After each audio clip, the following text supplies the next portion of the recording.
All right. So a very good afternoon to everyone. My name is Dr. Jayanti Pariyanan, and I'm well known as Dr. Jane. I'm from the GlobalNxt University, and today we have our 20th GNU Postgraduate Research Symposium. We have got the highest number of our learners who have achieved to this research milestone, either proposal defense or the Viva session. So for that, I would like to congratulate each one of you to come to this stage. Well done to all of you. And also, of course, I want to also congratulate to each of your supervisors, Dr. Bedi, Dr. Sharon, Dr. Aki, Dr. Alex, Dr. Basil, Dr. Madhulika, and Dr. Fred, and also Dr. Shamshita Singh. So with that, congratulations for bringing your learners to this stage. So without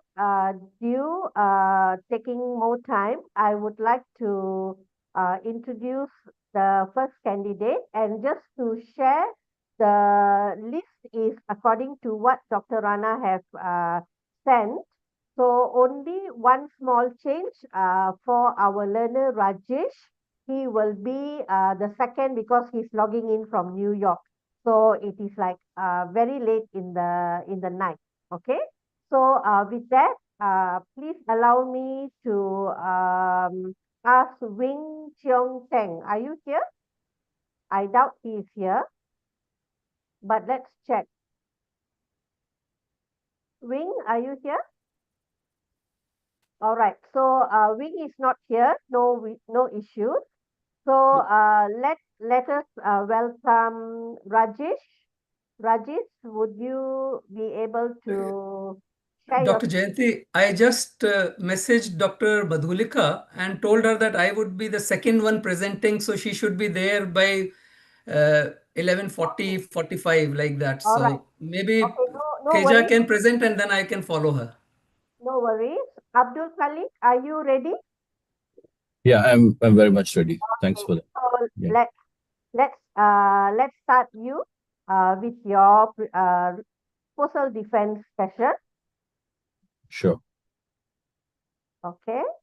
And Dr. Aki is your supervisor.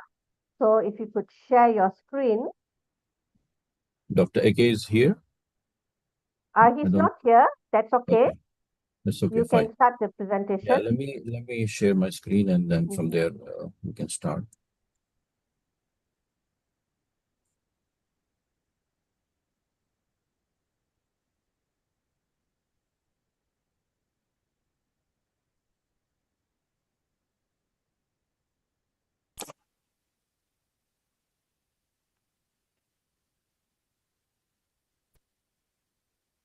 Are you able to share the screen?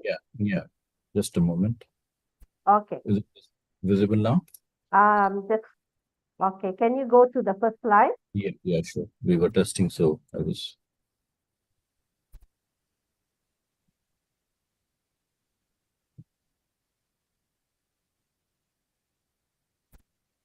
Okay. So It- Abdul Khalik is here to do his proposal defense. So with that, you have exactly 15 minutes or even less. So with that, you may start your session. Thank you. Sure. Very good morning. I'm signing in from Riyadh, Saudi Arabia.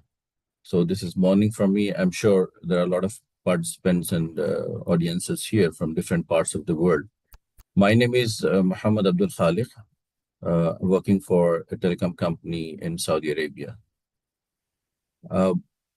Jumping to my presentation and the proposal, the topic which I have finalized under the guidance of Dr. AK is developing a PDPL aligned data governance maturity model for Saudi telecom organizations, specifically targeting the telecom industry in Saudi Arabia.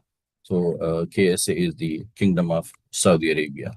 So this presentation outlines my doctoral research proposal which aims to develop a PDPL aligned data governance maturity model for Saudi telecom organizations. I'm sure the word PDPL must have attracted attention of everybody. PDPL is nothing but the law which is derived from the GDPR, which is about protection of privacy of all the users of telecom services in Saudi Arabia.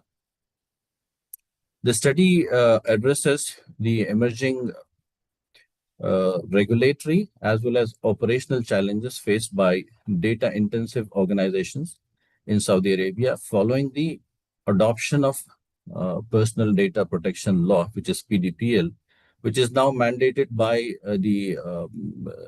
the government, and everyone should be following this since 2023. Of course, there was initial hiccups, and the government has allowed the companies to take their own time to implement this. The research adopts an interview-based validation, and it's a validation-focused approach to examine how the PDPL requirements can be translated into structured, measurable data governance capabilities within the telecommunications sector. This presentation will briefly cover. Abdul Khalid, are you moving your slides because it's still showing on the first slide? No, I haven't. I'm still on the first slide. I will just Okay, put so please Yeah. reduce your introduction, and you only have like another 13 minutes. Okay. Okay, sure, we'll do that. So I think I can add more details in the coming slides. Going to the second slide, the background of the study is it's about digital transformation that is happening in Saudi Arabia, and this is very much in alignment of digital transformation which is happening in Saudi Arabia. These organizations handle, especially the telecom organizations, handle huge volumes of individual and sensitive information every day. So Saudi Arabia has come up with the personal data protection law, and the law creates a level of regulatory clarity with a high level of governance responsibility. Okay, and this changing regulatory landscape has generated a high demand for structured data governance. So that is the background of the study. Problem, what is the problem and how it will be addressed? Even when PDPL is introduced, a number of Saudi telecom organizations are not able to apply its requirements in a consistent manner throughout their operations. So maturity in compliance effort is usually not well coordinated. So the problem is you have a law, which is PDPL, which is regulatory intent. However, the implementation and how to operationalize this law is the gap which this research will address. And this is where the problem is, and this is where the research is going to help and address. The objectives is the main goal of the study is to develop a data governance maturity model that is clearly aligned with the PDPL requirements of Saudi Arabia. The study seeks to transform the principles of control into the practical aspects of governance that can be adopted and evaluated by telecom organizations. The other goal is to incorporate legal compliance with organizational structures and technological changes. These are the basically research questions that have been attempted and addressed in this research. There are three important research questions on which this study is based. First, it poses the question of the most influential PDPL requirements on the data governance practices in Saudi telecom organizations. Second, it looks into how such regulatory requirements can be operationalized into an organized level of governance maturity. Third, the research examines the effectiveness of the proposed maturity model in measuring and enhancing the PDPL compliance in the field. Collectively, these questions will make the research cover both cognitive as well as operational issues. The literature review was done, and the literature, it provides the theoretical and conceptual base of the study. It analyzes the available studies regarding the data governance regulatory compliance maturity models. and in the telecom sector. The analysis of global data protection regulations and those of Saudi PDPL is also examined. The synthesis of the streams of literature by the review elucidates the weaknesses in existing models, especially the non-existence of models of PDPL and sector-oriented governance models. Hence, this is the justification of the research. You have PDPL, of course, it can be applied across all the sectors, including telecom sector, but there is no telecom specific governance model which can be applied to telecom sector and the organizations likewise. The key themes, first, data governance has transformed into organizational strategic capability rather than a technical data management. Second, regulatory compliance is being seen as an ongoing maturity process and not a legal exercise. Third, telecom organizations will encounter high data volumes, complexity of systems, and dependencies on third parties, which make them unique in governance risk. All of these all of these themes have pointed to the fact that proper compliance with PDPL demands integrated systems of governance instead of individual controls or policies, which is the case today with the PDPL. The theoretical points of view on which it is founded, the theory of governance and the compliance theory. The theory of governance provides a theoretical understanding of the elements of accountability and control checks and the ability to make decisions. And the compliance theory perceives regulatory compliance to be a dynamic organizational ability that changes as the levels of maturity increase. The proposed conceptual framework will integrate the principles of PDPL and the key data governance dimensions, the basic dimensions of which are policy, process, technology, role of the organization, and culture. The maturity of governance is referred to as progressive levels, and organizations can analyze their current state and determine how to progress to a better level. So, this model is peculiar to the telecom business and addresses such aspects as real-time data processing, cross-border data flows, and the management of mass data of customers. This frame is a significant artifact of the research, which will be, a huge benefit for the telecom sector as well as the telecom industry, as telecom organizations. So the literature has a number of glaring gaps. The data governance maturity models available today are largely generic and industry neutral, and hence they are not very helpful in such a highly regulated industry like telecommunications. In addition to this, the literature available is mostly abstract or law oriented with little operational information available. How this was designed? In this research, the design, our design is a qualitative design using semi-structured interviews in order to understand the impact of the Saudi personal data protection law on data management practices. It is a method that will enable us to gain the experiences of stakeholders, the processes that govern them, and the practical challenges more than the formal policies. So the analysis of a Saudi telecom operator, which is reinforced by the interviews with data governance managers and IT specialists, offer context-intensive insights. It can also be used to empirically test the PDPL aligned data governance maturity model, which will guarantee the practicality and applicability of the framework to Saudi regulatory setting. So this is how it is designed and how the collection of data collection will happen. The data collection will be a combination of semi-structured interviews and document analysis to obtain both practical experiences and official practices of PDPL. The participants would be compliance officers, data governance managers, and IT specialists.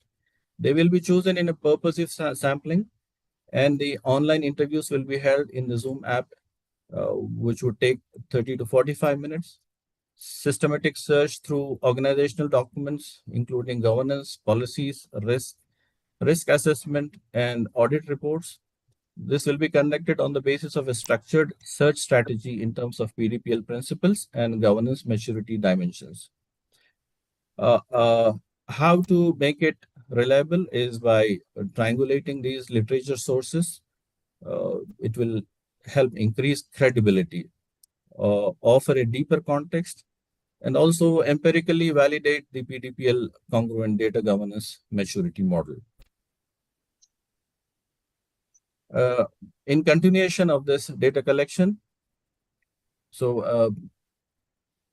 the telecom industry would be used. There are about 3 to 4 telecom organizations.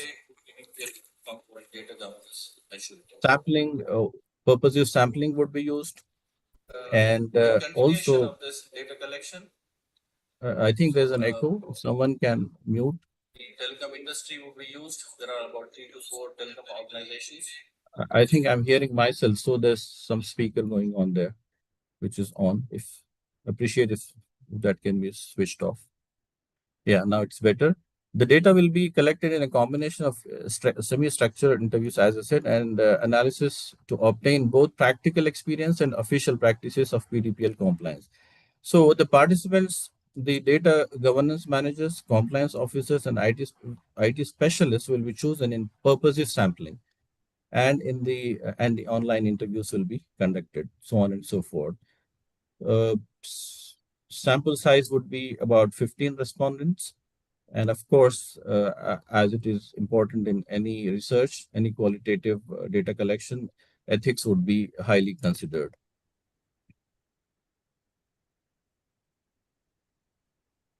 The analysis of data collected will be done through thematic analysis. This will involve systematic coding of interview transcripts and documents so as to arrive at recurrent themes concerning the PDPL compliance and maturity governance. These themes will then be plotted to suggested levels of maturity and dimensions of governance. An iterative analysis process gives the correspondence between empirical findings and theoretical constructs, as well as regulatory requirements. The approach helps in the validation and refinement of the model. Expected contributions. There are several serious contributions to this study. Theoretically, it takes the literature of data governance maturity to the stage of the implementation of PDPL requirements in a very structured model of governance. Practically, it provides the telecom organizations with a working measure to test and improve compliance maturity. On the policy level, the study has been able to provide information about the practical problems of PDPL implementation that would assist the regulators in improving the guidance and enforcement of policies. Of course, there are limitations that need to be highlighted. The study has weaknesses that should be mentioned. The study applied can easily help reduce the scope of generalization of the findings to other industries. So, whatever findings are here, I think it will be difficult to generalize and apply to the other industries. The qualitative approach can also be an interpretive, subjective, but this will receive a checkup with a strict examination and triangulation. Moreover, the possibilities of further development of the PDPL regulations that may require the future adjustment of the proposed maturity model, which can also be seen. These are representative academic and regulatory sources that underpin the study's theoretical framework, methodology, and PDPL alignment. The full reference list is included in the proposal document. I think with that, I have covered the presentation and my proposal defense. Thank you so much for listening to me, and I welcome any questions, comments, and recommendations. Okay, thank you so much, Abdul Salik, for that well thought title and presentation. So, would you I have a question before I open any comments to the floor. Would you please go to your data collection slide? Yes, the next one. So it will be good if you all have numbers on your slide. So when someone wants to ask, they can just point out the slide number. Okay?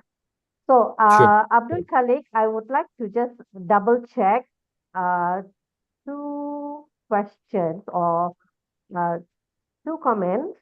Okay, you have put here validity test by 3 experts. Yeah. Okay. So, can you explain what is this calculation that is in the bracket a little bit? Yeah. It is objective congruence, index objective congruence, which should be targeted as greater than 0.67 for any validity check for the content validity of the Mm. information received from the interviews. So that is the target. So to make sure that whatever output has come is valid to consider. Okay, I'm sure you have written that in your paper and you have a table to show in your writing. Yes, indeed. Okay, great, excellent. So that's great. During your proposal defense, maybe you want to explain that in your presentation, so that it will gel with your presentation and your writing. Okay? Sure, we'll do that. The challenge was the 15 minutes, so we No have worries. to balance. No worries, because Yeah. on your proposal defense you have 20 minutes, extra 5 minutes. Now, Okay. the second point I want to mention is here you put here sample size 15 respondents. Yeah. Is it also 15 respondents on your writing, on your paper? In my paper, I have mentioned as up to 20, Okay. including the 3 expert reviews. So why is the difference on your presentation? Uh, well, I could elaborate on this in this slide by saying 15 respondents plus the 3 expert review. So it will be in, you know, it will complement what is there in my paper as well. Okay. So I just want to mention for be careful when you want to do during your proposal defense presentation, because a copy of your paper is given to the examiner in advance.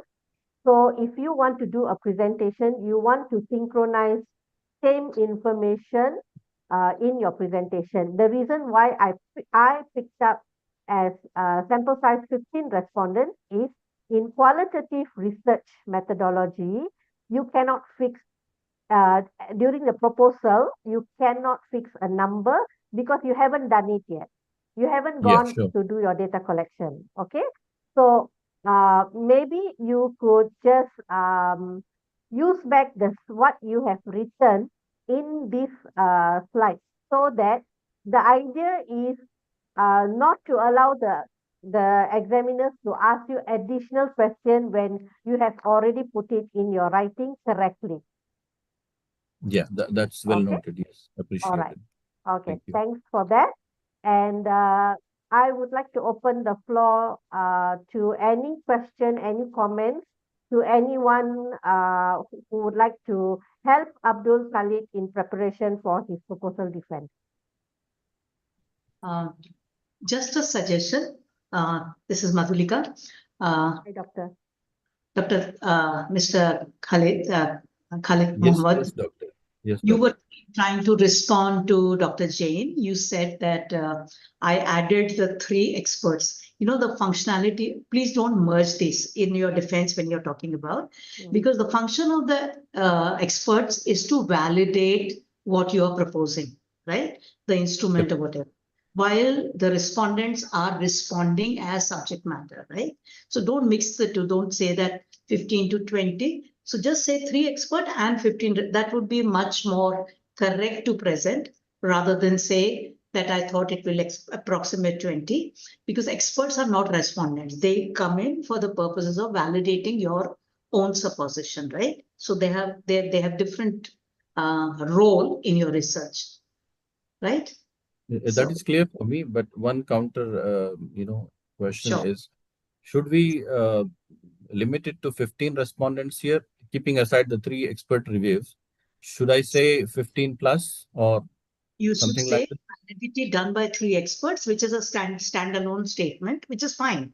And then you're in the respondent category, you're talking only to 15 people, right? So Okay, then keep okay. that number. And like Dr. Jain suggested, whatever you put in your chapter, that this slide should correspond to it, because otherwise you'll be needlessly inviting questions. Okay, thank you. Sure, we'll do that. Thank you, doctor. Okay, thank you so much, Dr. Madhulika. That was very sound advice. Anyone else would like to add on? Hello, can you hear me? Hi, Nicholas. Yes, we can hear you. Yeah, thank you very much, everyone. Good job, Abdul. Good time management. Okay, and the PDPL is a very interesting topic. I just have 3 comments you might want to consider. Sure. Number one, I think definitely PDPL in Saudi Arabia is very important. I think it would be nice to emphasize the scales and how many people, how important it is for the KSR telecommunication market. Yeah. Number two, I think you could also briefly demonstrate how the KSA telecommunication market has incorporated other regulations in the past. Okay, that Okay. could be quite influential, could be interesting. Okay, and number three could be also interesting to look at other global markets of a similar size and how they have how their telecommunication industry has incorporated PDPL.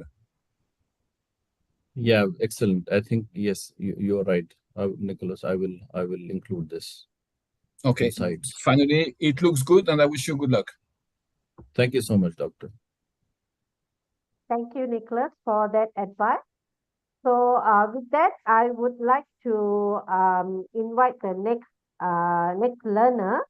So Abdul Khalik, Dr. thank you Jain, very much. I have Dr. Jain. Can I quickly make some comment? It's okay. Yes, Dr. Vijay, go ahead. Yeah. Abdul, it's a good topic, good presentation. Thank you, doctor.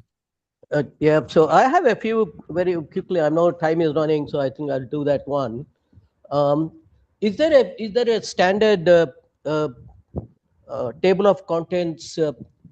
I would say structure that is proposed by the university, and did you follow that, or is this something random that you have taken? You mean to say the presentation template? Yeah. The presentation template I have followed from the LMS. Okay. I think that the content inside is something, which is, I think there's no limitation to that, I believe. No, I'm just looking at if there is a standard structure, and I think there is one. I would encourage you to put that structure slide right at the beginning, so that it will be easy on the I would say the You mean participants to say or also improve the audience. navigation would be improved, you mean? Exactly, audience will know as to what's coming rather than just Okay. looking Got into. it. That's Got one. it. Okay. Got it. The second thing is that can you just quickly go through the first few slides, please? Yeah, sure. Let me know where Right to up to stop. the right up to the point that literature review is. Yeah. Before that. Okay, so before I'm just looking at where you have justified that this is a qualitative study. Perhaps I missed that. Qualitative study is somewhere. It should be Yeah. in your third sector, research methodology.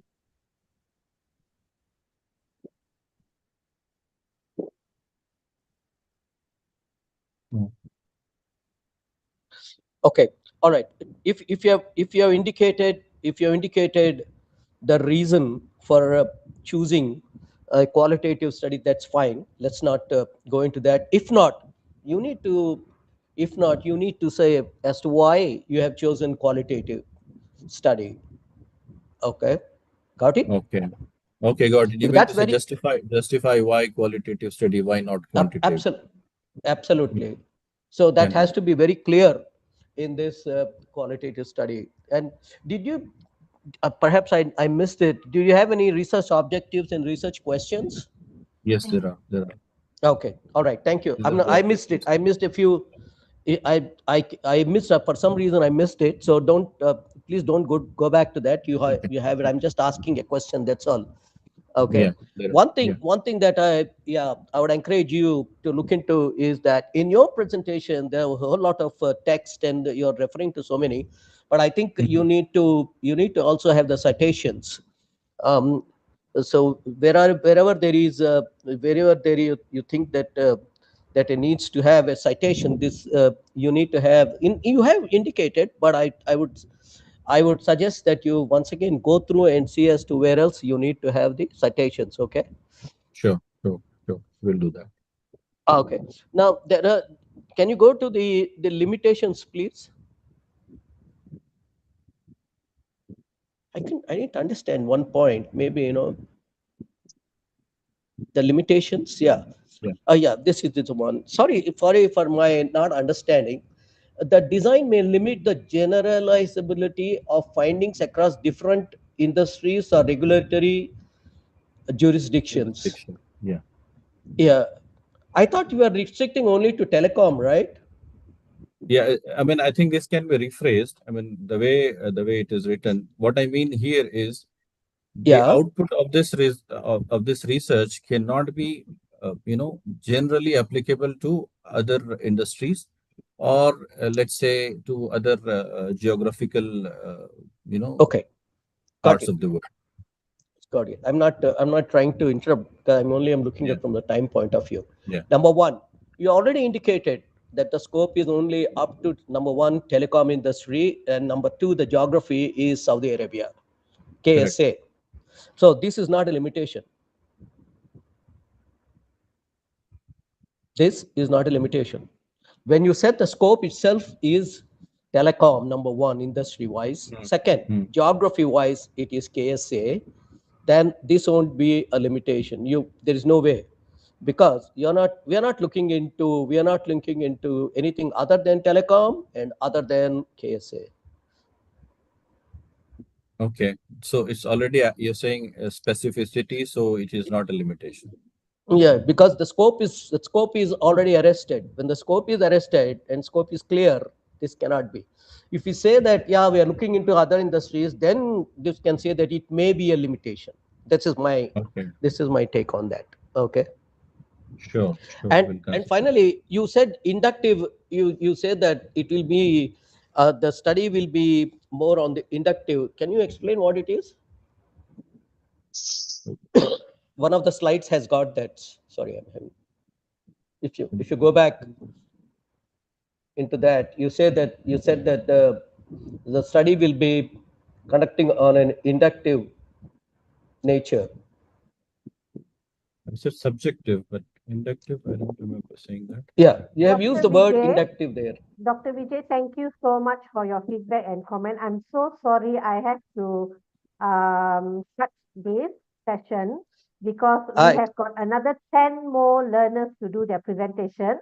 So we need to move on to the I have come to the end of the present. I have come to the end of the sessions. One thing I would like to add is there is so much white space, Abdul, and you have used the font size is very small. So you can consider expanding the font size and making much better use of the entire slide space. Thank you, Dr. Jain. And Abdul, please kindly pay attention to the word inductive. Okay. Thank you. Good job. Thank you for all the valuable advices. Thank you. Thank you so much, Dr. Vijay, for that valuable feedback. And I hope the rest of the candidates will also take note of all the valuable feedback that Dr. Vijay has given.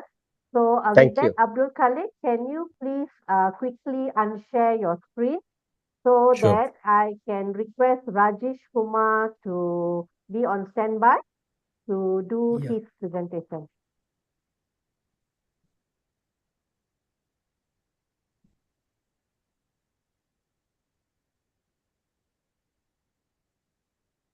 Is it still Just visible? unshare, please. It's just a click of a button. No, it's getting stuck. Screen.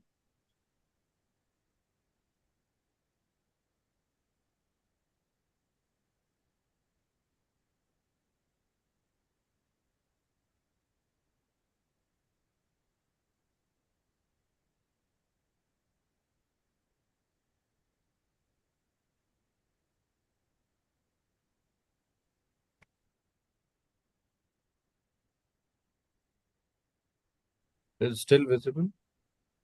Yes. Yes, it is.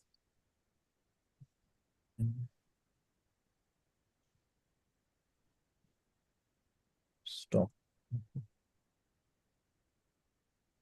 Okay, Rajesh, Yeah. can you share your I will slide, do please? that. Yeah.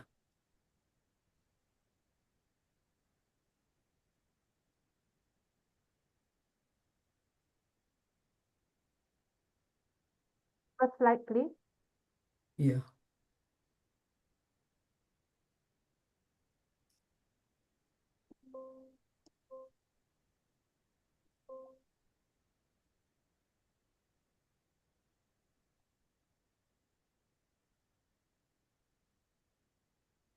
Can you close the yellow bar and then bring your cursor right to the first slide and then click the presentation icon? Why is this not happening? Let me try to share again after I stop sharing.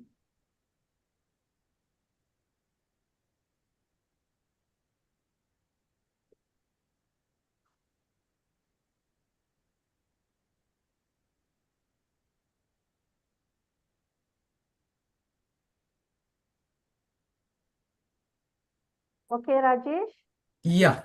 you have Good afternoon, exactly everyone. 15 minutes from now. Okay, Yes. over to you.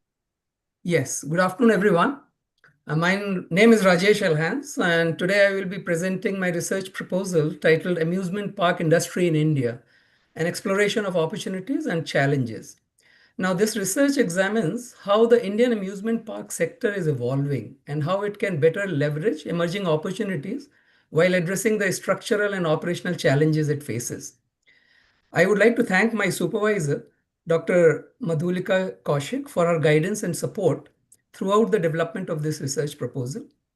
During this presentation, I will briefly discuss the background of the industry, the research problem, objectives, theoretical foundations, methodology, and expected contributions of the study. Okay.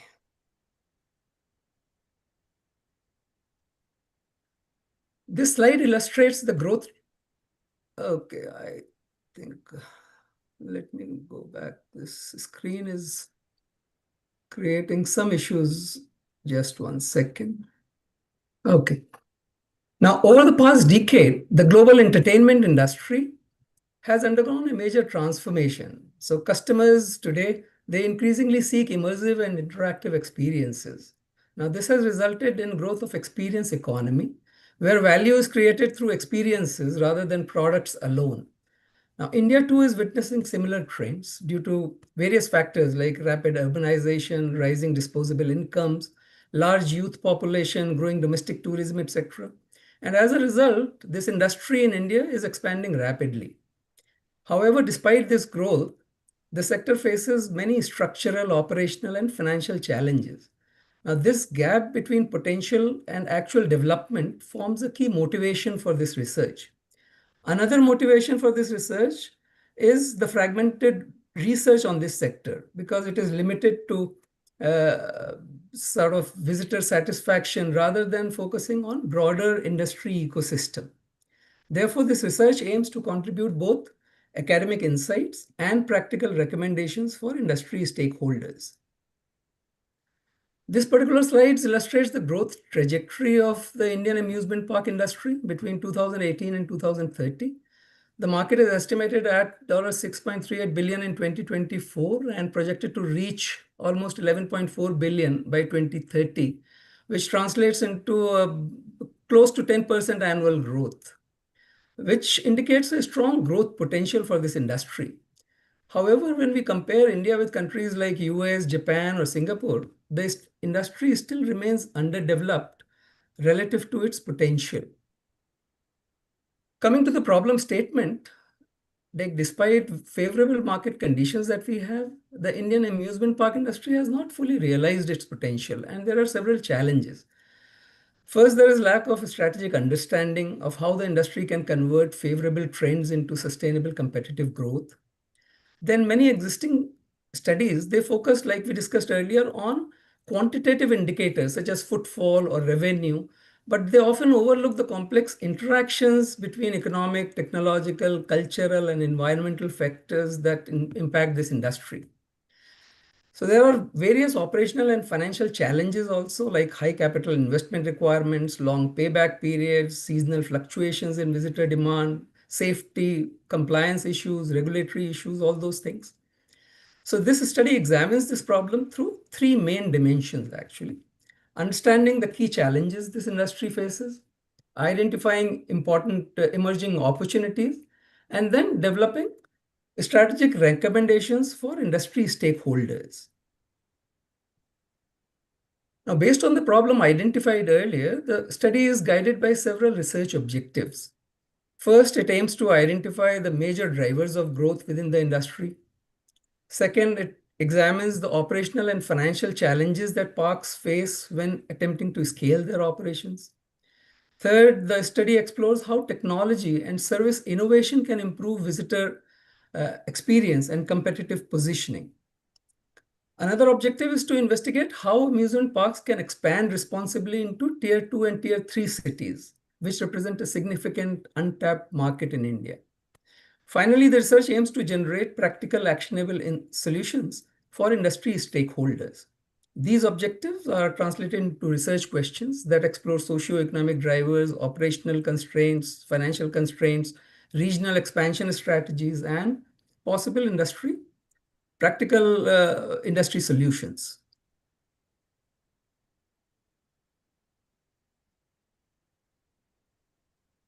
Now, insofar as justification and significance of the study is concerned, this research is significant for three main reasons. First, the economic importance of the sector, given its strong growth trajectory.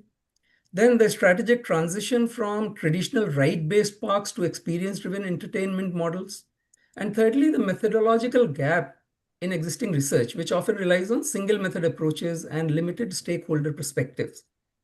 Now, such approaches obviously fail to capture the perspectives of multiple stakeholders, including park operators, investors, policymakers, industry experts. Now, our study addresses these gaps through multi-theoretical and mixed method approach. Coming to the conceptual framework, this research is grounded in several important theoretical frameworks. Systems theory helps analyze the industry as an interconnected system consisting of multiple subsystems such as operations, finance, HR, technology, customer experience, etc. The research-based view explains how organizations can achieve competitive advantage through valuable and difficult to imitate resources such as technology, intellectual property, infrastructure, skilled employees, etc. Third, the experience economy framework highlights the importance of designing memorable experiences rather than simply providing some services. And finally, the service dominant logic emphasizes that value is co-created through interaction between service providers and customers. As we can see, this framework integrates macro level drivers, firm level resources, and visitor level outcomes within a systems perspective. Now, given the complexity of the Indian amusement park industry, relying on a single research method would be insufficient. The sector is characterized by uneven technological adoption, fragmented ownership structures, varying regulatory frameworks across different states in India. Therefore, this study adopts a mixed methods approach, combining both quantitative and qualitative methods. And it follows a pragmatic research philosophy focusing on practical solutions. It uses a convergent parallel mixed methods design where quantitative and qualitative data are collected simultaneously and integrated during analysis.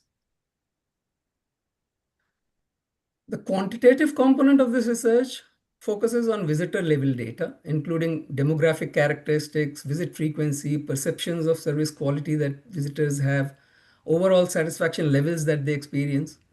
And the qualitative component focuses on gaining deeper insights from industry stakeholders like park operators, managers, marketing professionals, experts in this area.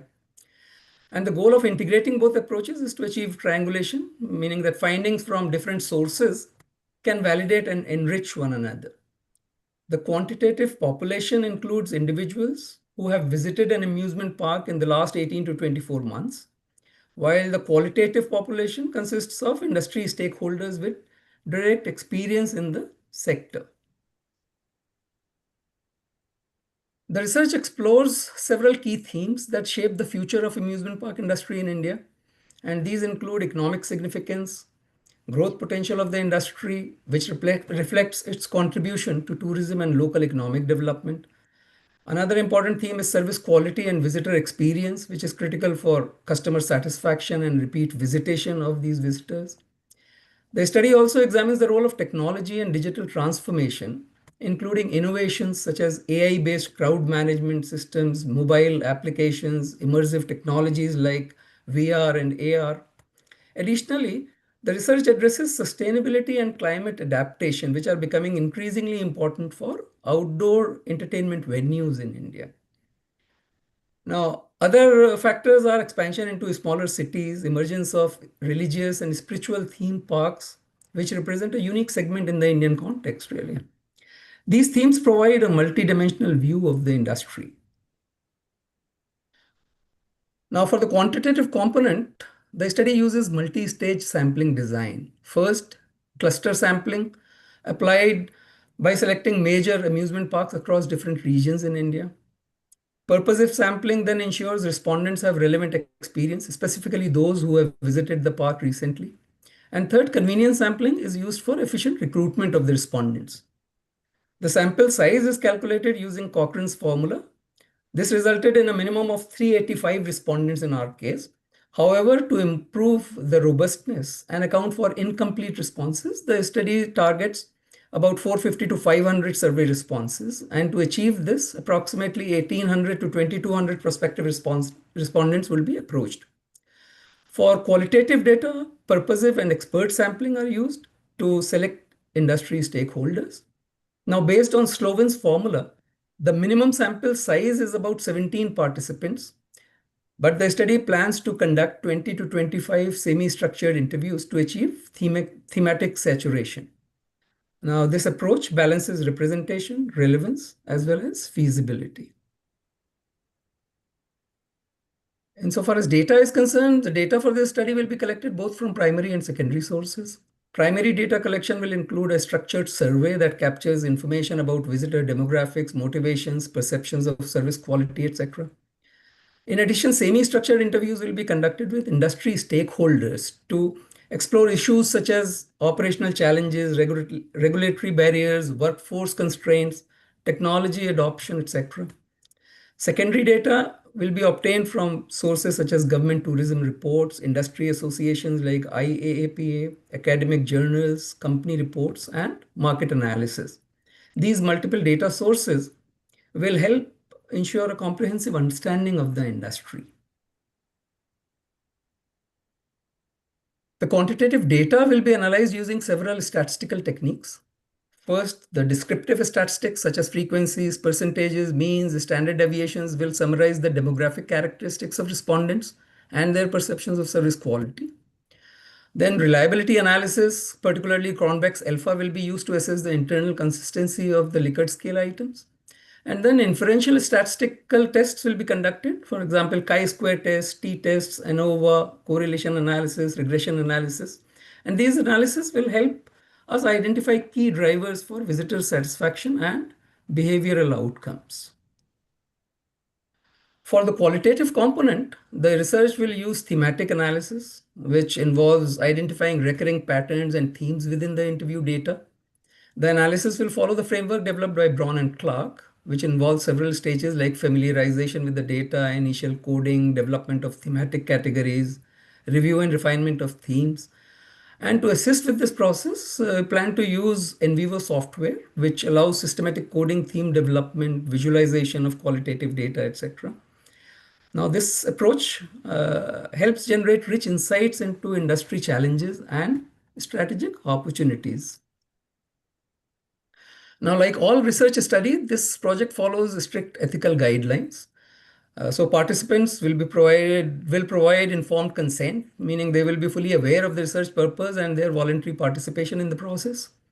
Confidentiality will be maintained by ensuring that no personally identifiable information is disclosed. All data will be stored securely and handled according to ethical standards recommended by British Educational Research Association. That said, the study also has some methodological limitations. For example, non-probability sampling limits the generalizability of the findings, and reliance on self-reported data may introduce some bias. In addition, there may be concerns about when we are talking of semi-structured interviews and talking to experts, there may be confidentiality concerns when we are asking questions to them. And the research is not longitudinal, like it is capturing the perceptions at a single point in time. We'll try to mitigate these limitations through triangulation and taking sufficiently large sample sizes. Despite these limitations, the research is expected to make several important contributions.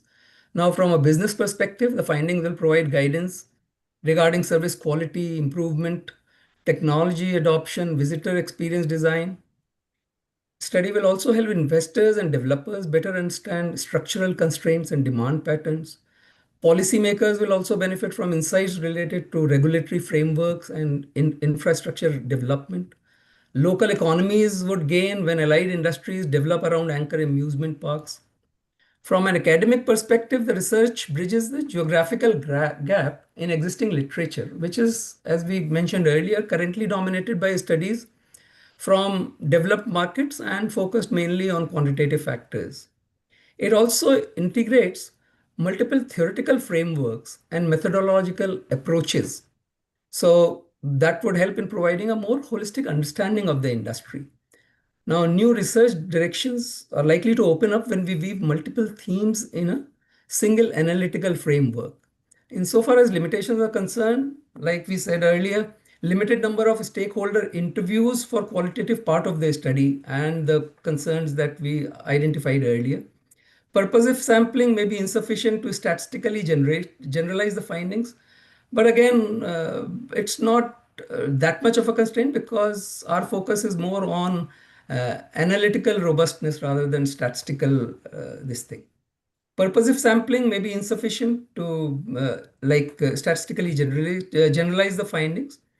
And it would be difficult to vouch for authenticity and reliability of secondary data always. Conceptual model is exploratory and not empirically validated. That's another limitation. So that's about it for this presentation. I thank you very much for everybody's time and attention. And I hope this presentation has provided a clear overview of my research proposal and its potential contribution. I would now be happy to answer any questions that anybody can have and receive any feedback that somebody would like to give. Thank you so much. Thank you, Rajesh, for that presentation and very interesting topic. So I'd like to open the floor to any question or any comments to help Rajesh prepare his proposal defense. Thank you. This is just a suggestion, Rajesh, when you go in for your final defense, you need to have one single slide covering your literature review. You have gone a lot of studies. So just summarize in terms of what are the number of research articles, number of reports, because it gives a clear overview to the examiner that the research gaps have been have evolved out of the study of all of this. Yeah. Sure, Dr. Madhulika. Okay, thank you. Any Hello, comment? Yes, hello, Dr. Dr. Jain. Vijay. This is Go ahead. Vijay. Go ahead, Dr. Vijay. Yeah, Rajiv, good Yeah. topic, and Dr. Madhulika has rightly indicated. So that I had that your literature review should actually justify why you have chosen or your problem statement. Okay, Okay. or what is it that corrections that need to be made? That's Mm-hmm. one. Okay, Okay. so now let me just look at that. You have indicated that somewhere as to what is the situation of the of the amusement park in India. There is a slide there. If you look, if you go back to, I think um, after this, increasing demands.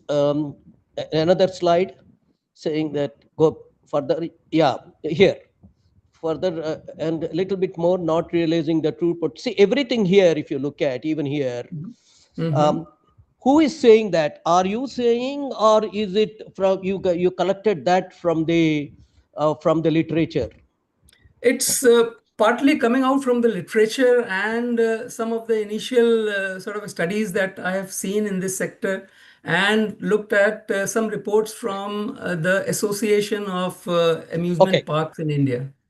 sorry, I'm not again in the interest of time. Then the Uh-huh. citations have to be there. Where from did you get that? Okay. Um, okay, so somewhere you are saying that the industry parks have not grown. I'm not getting that slide, but kindly please take the essence of what I'm saying. So Yeah, where I so each understand and that. Yes. each and every statement on each and every slide should Mm-hmm. either be, yeah, either it is yours or it should be from literature. Okay, Okay.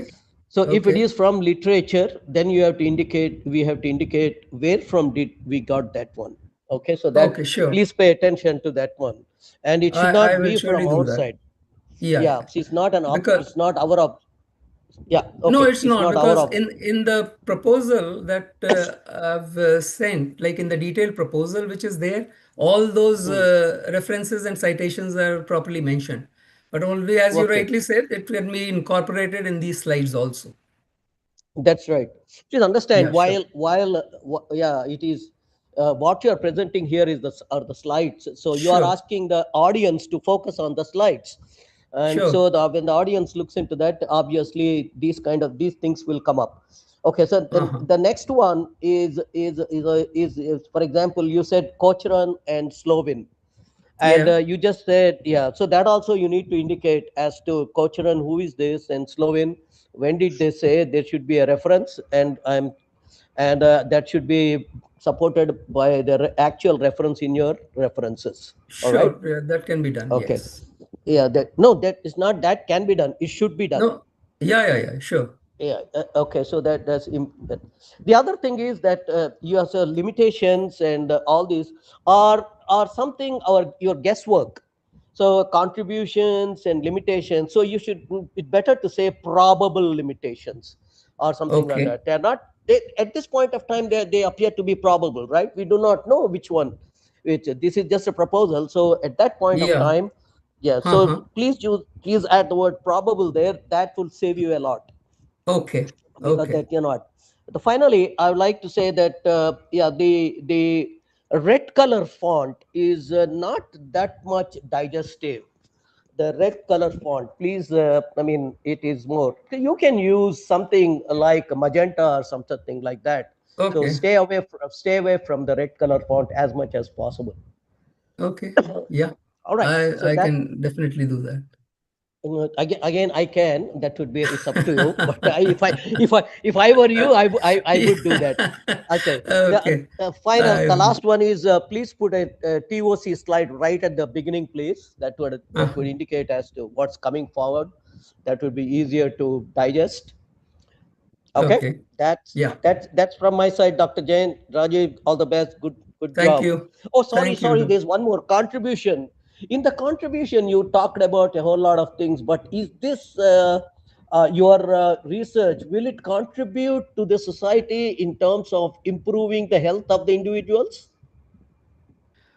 I Because would not really put MU, it in those specific terms, but if you say that, look, as a result of this, if we can focus on the safety and those issues within the amusement park industry, and that helps the individuals, that may be a okay, kind of a long something to think to. association.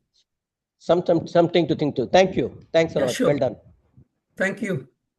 Thank Thank you you. so much, Dr. Vijay, for that very valuable advice, and also to all the rest of the learner. May I ask if there's anyone One else? question, if I may Yeah. ask. Yes, certainly, Doctor. Good evening, Mr. Rajesh.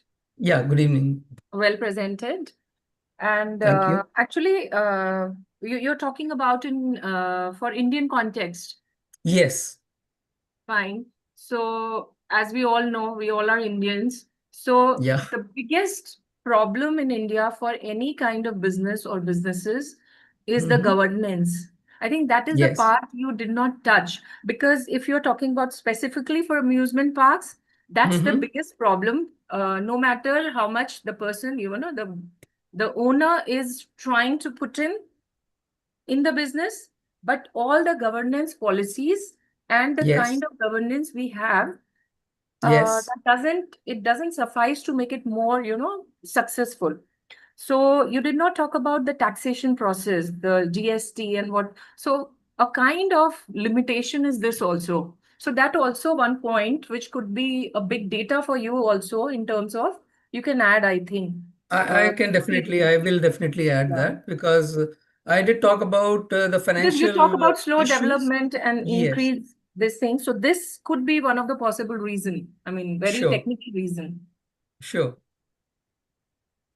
It Okay. does affect the profitability and True. the financial I think well-being of many it is of one of the the. major impact on our amusement or entertainment industry. Yes. Okay. All the So best. thank you so much, Doctor. Okay, thank you so much, Doctor, for that advice. Anyone else have any other comments or any feedback? Yes, I would try something else. Rajesh, good job. Okay, very ambitious Yeah. topic. Okay, I wish you good luck. Okay. Thank you so much. Thank you yeah. so much. So please understand me. I'm not very familiar with the Indian market. Okay, but to me, as a foreigner and kind of a little bit foreign distant from the Indian market, to me there is not one Indian market. Okay, there is multiple regional markets within India. Okay, and you Yes. might want to granulate a little bit the adaptation. Okay, so I do not know exactly how to do this. Okay, but to me the penetrating of the Indian market and the acceptance of amusement park will take different shapes in different regions. Okay, that's all Yeah, what I so can in think my of. study, I'll try to sort of focus on amusement parks from different regions like Northwest, South, etc. Okay, so I just want to say, just be prepared. You might have some question on that. Okay, if I would be, Yeah, sure. if I would be a reviewer, I would ask question on that. Good luck. Wish you good luck. Thank you. Thank you so much, Nicholas. Yeah, a lot of demographic heterogeneous because of this. Definitely. That's a good point. Thank you. Yes. Thank you. Thank you. Thank you so much, Nicholas. So with that, I would like Dr. to. Jain, Dr. Yes, Jain, there Dr. are Vijay. also, I see that Vijay again, sorry, I see there's no slide numbers. Once again, it says, Okay. looks like a, so Rajiv, please add slide numbers I'll add the slide numbers. Yeah. for it will be easy for the audience. Thank you. Sure. Sure. Okay, thank you so much, Dr. Vijay. So with that, Rajesh, you can unshare your Yeah. slide, and Teja, Dedu, you can get ready with your presentation. Okay, you can share your slide right now, Teja.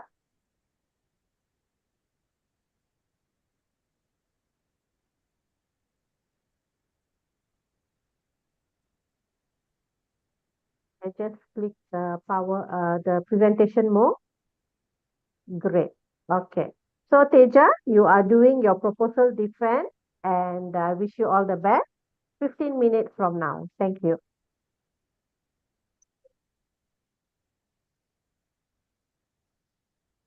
Hello.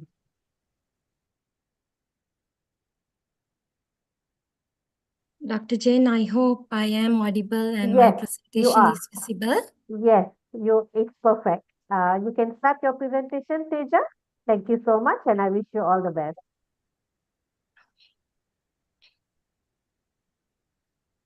Thank you very much, Dr. Jain. Shall I start? Yes, proceed.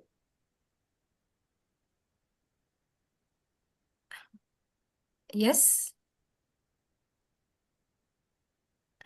You can proceed, Teja. You have to reshare your slide.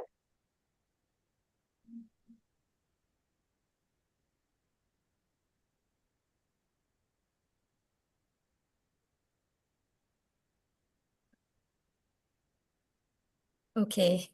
Okay, please start. Afternoon. Thank you. Yeah. Good afternoon, everyone. I am Teja from Sri Lanka. Today, I'm presenting my DBA research proposal under the guidance of Dr. Sharan Shetty. Thank you very much, Doctor, for all the guidance. My research topic is crisis communication and central bank credibility. This is an analysis of policy communication of the Central Bank of Sri Lanka.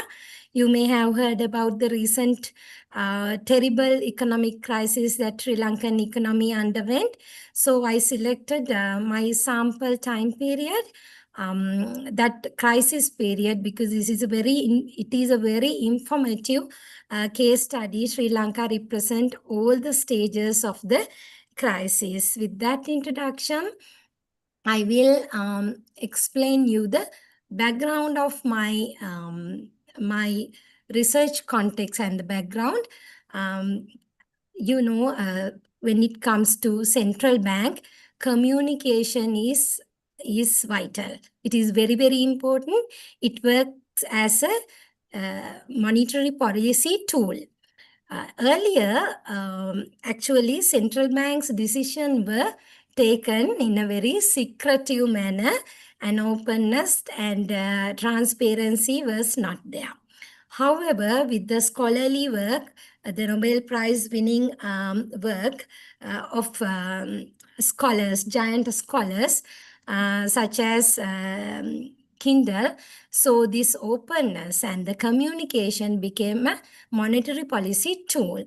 So without going for that wider interpretation, I thought it's better to select crisis period, economic crisis period, because when it comes to crisis, credibility, of course, diminishing, right? It's obvious. So I wanted to test whether central bank communication during that period, that crisis period, was helpful to build up central bank credibility, thereby public trust. So that is the background of my research. And then the modern monetary policy works through expectation anchoring. When central bank's credibility is high, when people trust that central bank is committed to keep the announced promises, so they easily anchor their expectation, not only in the short term, but also in the long term. And it is very easy for all the economic agents, when central banks become credibility, for all the economic agents such as consumers, producers, investors, and government to take their wage setting, price setting, investment decisions, and saving decisions. That's why central bank needs to be credible. If credibility is a stock, okay, if credibility is a stock, the flow to build up that stock is communication, or diminish that stock, that is also communication. So I used mainly in this research three main theoretical anchors: the monetary credibility theory, central bank transparency theory as well as crisis communication theory. Specifically, these theories have been used in health sector. I combine that theory because this is also crisis and emergency risk communication. This period is a crisis period in Sri Lanka.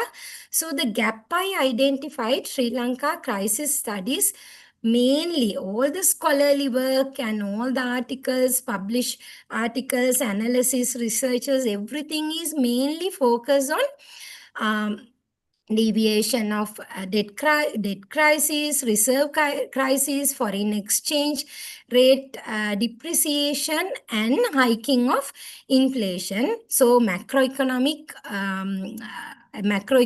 indicators all very well analyzed, and however, the communication, how central bank communicated those policies is not well documented or studied. So I saw that gap. I identified. That's why I thought that I will try to fill up this gap. So that is the background, and then research motivation, as I explained, during the crisis period, especially general public and all the economic agents, they get fear and they are scared to take decisions such as investments or wage setting or price setting or savings.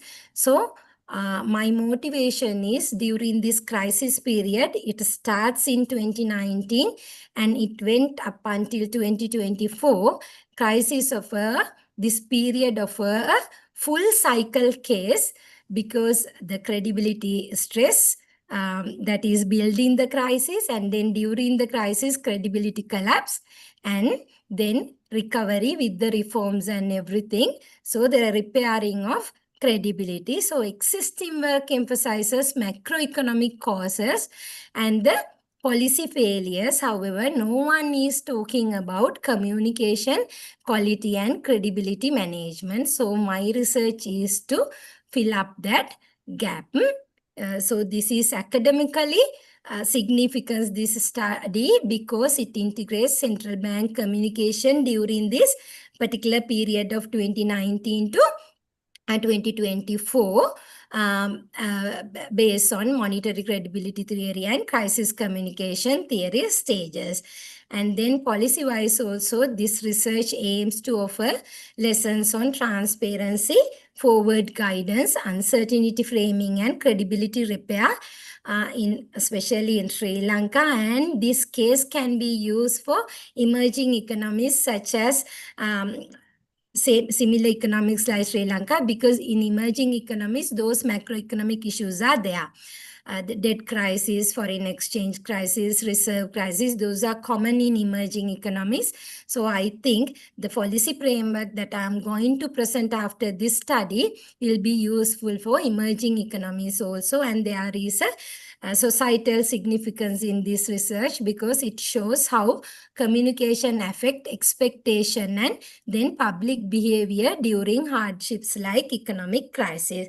So the key message, the study matters because it moves beyond asking what policy is taken by the central bank. It questions how the policies were communicated and whether they were trusted and they were credible during the economic crisis period in Sri Lanka. So my research proposal presents the main aim as to analyze policy communication throughout the said period 2019 to 2024 that Central Bank of Sri Lanka had made, communicated or announced, and the impact of the credibility of the central bank during several phases of economic crisis.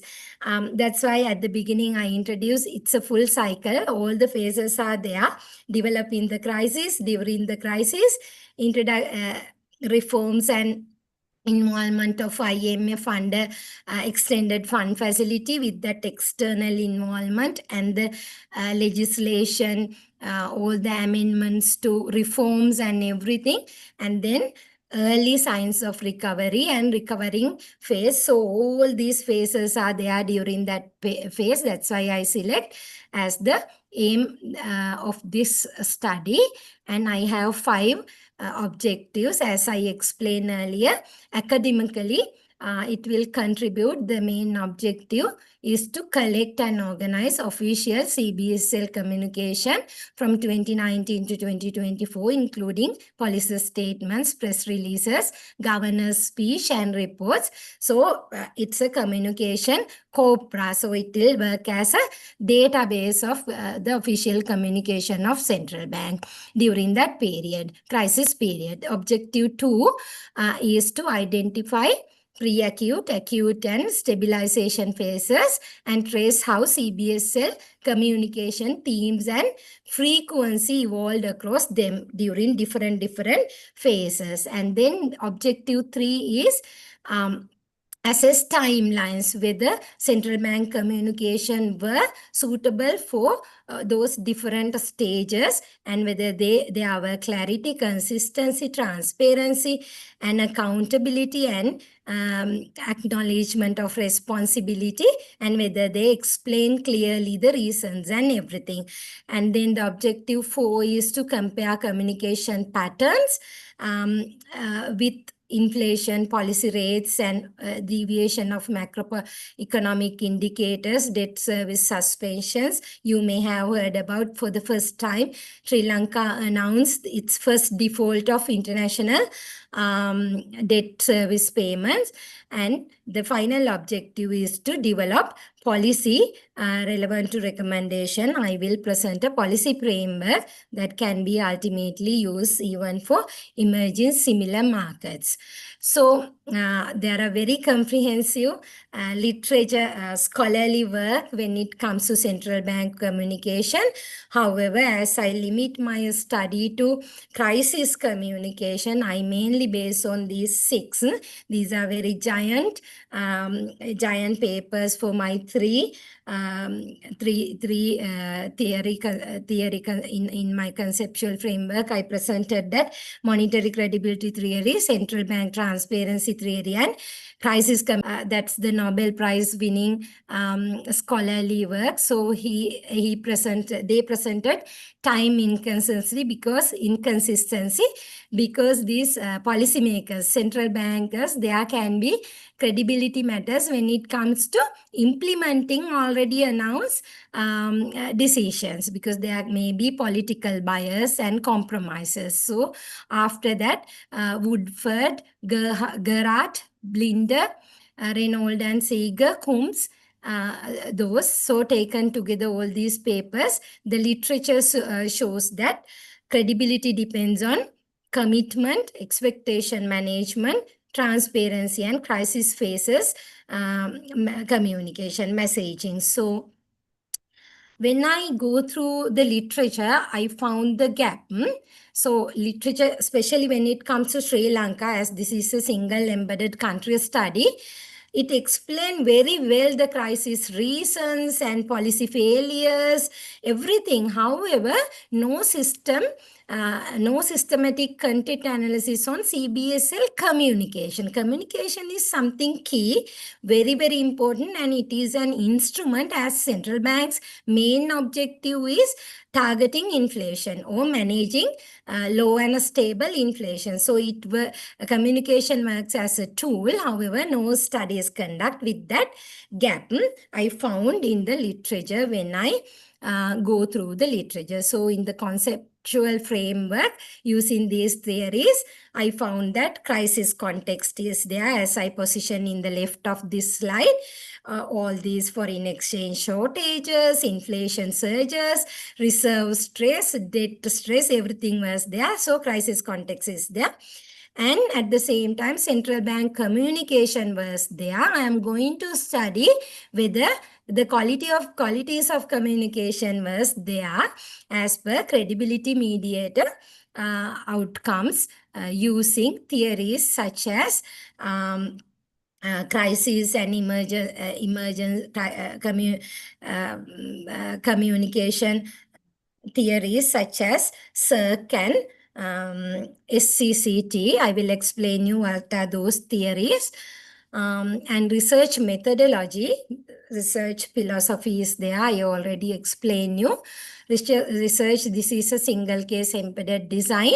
Convergent parabol mixed method I'm going to use. I'm going to use qualitative and quantitative method, and sequential qualitative deep dives from quantitative patterns.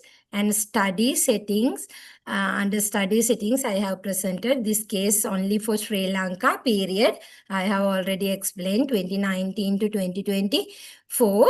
And this is a phase-based analysis, as I said, developing the crisis, during the crisis, during the reform stage, and then early signs of recovery stage. Data, mainly primary data, will be collected from central bank, communication, and if required, I'll be conducting some interviews with some experts, sampling.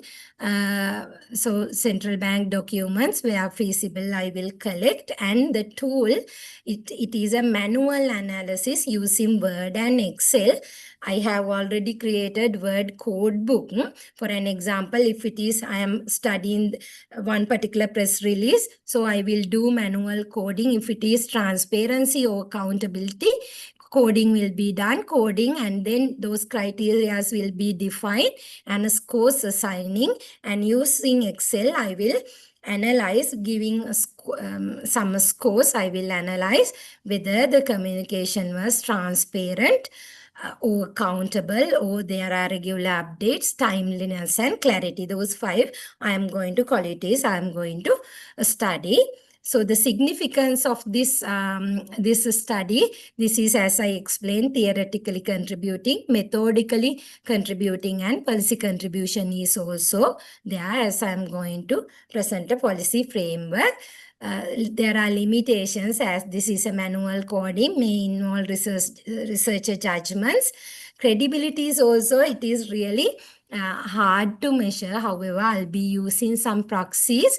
I have already presented you the limitations. With that, I am going to conclude my presentation.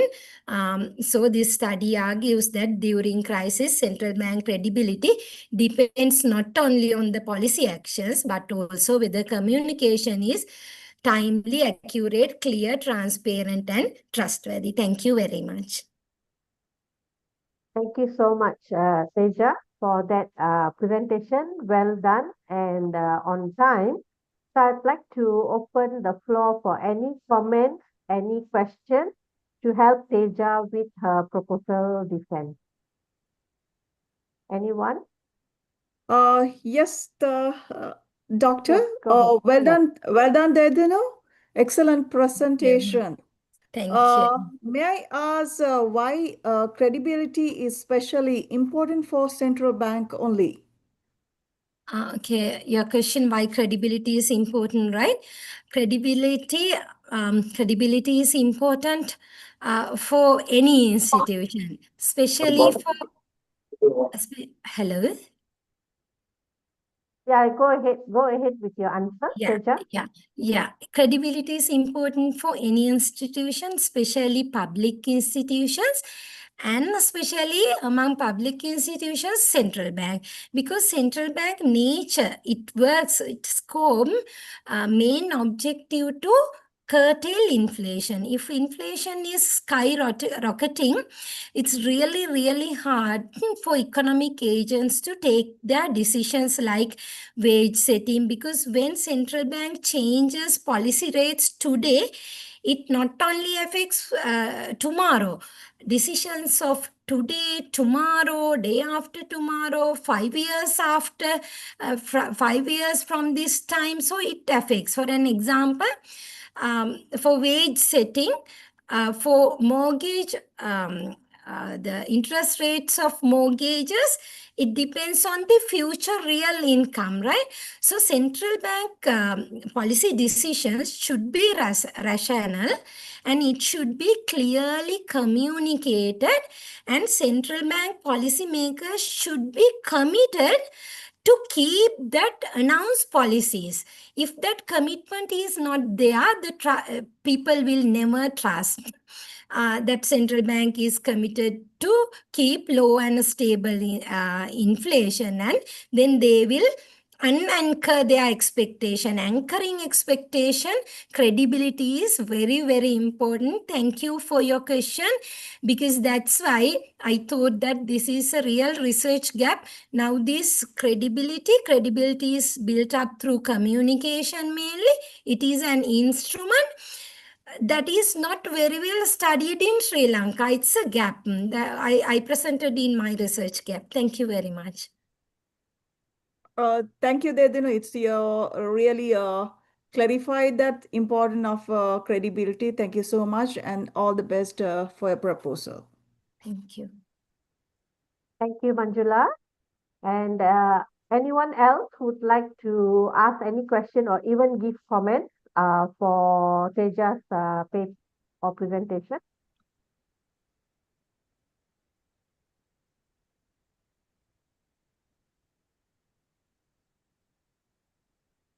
Okay, so thank you again, Teja. I wish you all the best. You can unshare your screen. And Oyi Niga Thank you, Dr. Michael, Jane. you are next. Let's get ready.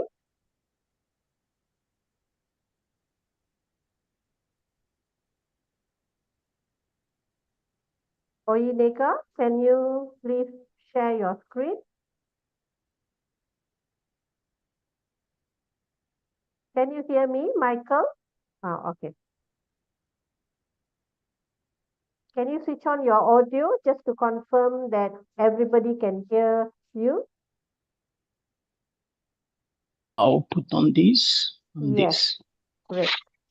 Okay, you can click the slideshow. And Michael, Oyiniga Michael is doing his proposal defense. I wish you all the best. You have 15 minutes from now.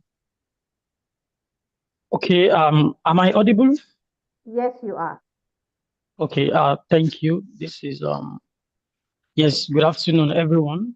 My name is Oyenuga Michael, and I will be presenting my proposal on brand equity, brand trust, and customer satisfaction in startups.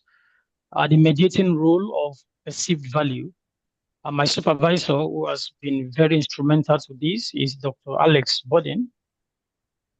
Okay, so this is a table of contents, and the background of the study. Okay, startups have been so much being on the rise, in most emerging economies, because the economies actually need them to be able to fulfill some roles in the society. But we also know that these startups have a lot of competition, especially with the established organizations. And so in such competitive environments, options are abundant for consumers, and companies find it difficult to distinguish. So it is important to understand the reciprocal relationship between or among brand equity and customer satisfaction. But unlike established companies, startups, ventures, they must build brand equity and customer trust for them to actually grow their business. So the problem here is that a lot of companies or a lot of researchers have done a lot of works, combining or looking at brand equity, looking at customer loyalty, brand loyalty, and a lot of other variables. Okay, but there have been mixed reactions also, or mixed results. So in order to actually know why and how, so this work is filling that gap by introducing a mediating variable, which is the perceived value. So that helps us to understand why is brand equity and trust, okay, generally positively related to customer satisfaction.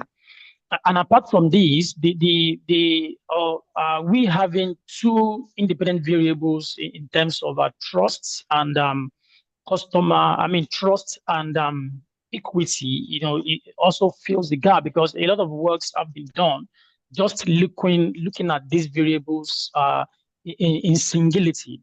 What I mean is that a lot of works looked at brand equity, alone and customer satisfaction, or some other works looked at brand equity alone and brand loyalty. But this work is looking at brand equity and trust, okay, as how they affect satisfaction, and of course introducing a mediating variable, which is the perceived value of what customers actually perceive. Okay, so we want to know how and why do these variables, equity and trust, really affect customer satisfaction. So that is one of the gaps I aim to fill in this research. Okay, so that leads to my objectives. Okay, there are 6 of them. Okay, like I've mentioned, trying to know the effects of brand equity on perceived value in startups. And again, a lot of works were done not really concentrating on startups. Researchers want to find out some of these outcomes looking at established organizations. So we focusing on startups also is another gap that this work really wants to fill. So these 6 objectives are linked to this research question. So the outcome of in this research, these questions are going to be answered looking at each of the variables, brand equity, brand trust, and of course, the mediating variable, which is the perceived value. And of course, the focus is on startups. Okay, so this is how the literature review is being conceptualized. Okay, brand equity and brand trust, but of course, customer satisfaction being the dependent variable, and of course, the perceived value, which is the mediating variable. And this work is anchored on 2 theories, the customer-based brand equity model, which is the CBB by Keller, and of course the expectancy disconfirmation theory, that is the EDT theory, which was propounded by Oliver. Okay, so these 2 theories will form the theoretical anchor for this research. And of course, our hypotheses are also formed based on our questions and objectives. I don't want to start reading this one by one, but this is being synchronized. The hypotheses follow the objectives as well as the questions as they were. And this is the model specification that will guide this research. Brand equity being measured using the Keller's model of the brand awareness, brand associations, perceived quality, and of course, brand loyalty will be used to measure brand equity, while brand trust are measured using the 3 variables of reliability, integrity, and benevolence.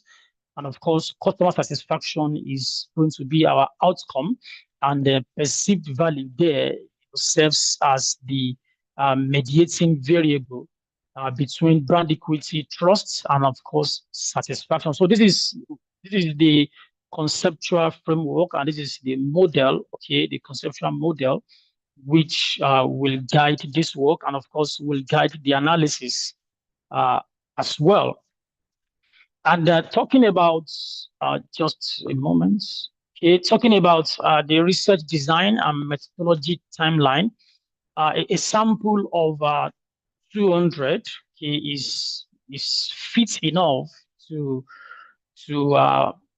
be used for this research. Of course, that is not just my own thinking, that is grounded in research, which I'm going to show in the next slide. And then because we are using clients of startups, which is infinite, okay, researchers, okay, prior researchers, and of course established researchers have confirmed that yes, we can actually use convenience sampling, okay, because we don't actually know, because the population is infinite when we look at it generally. And then questionnaire will be used to gather data. That is a data collection method.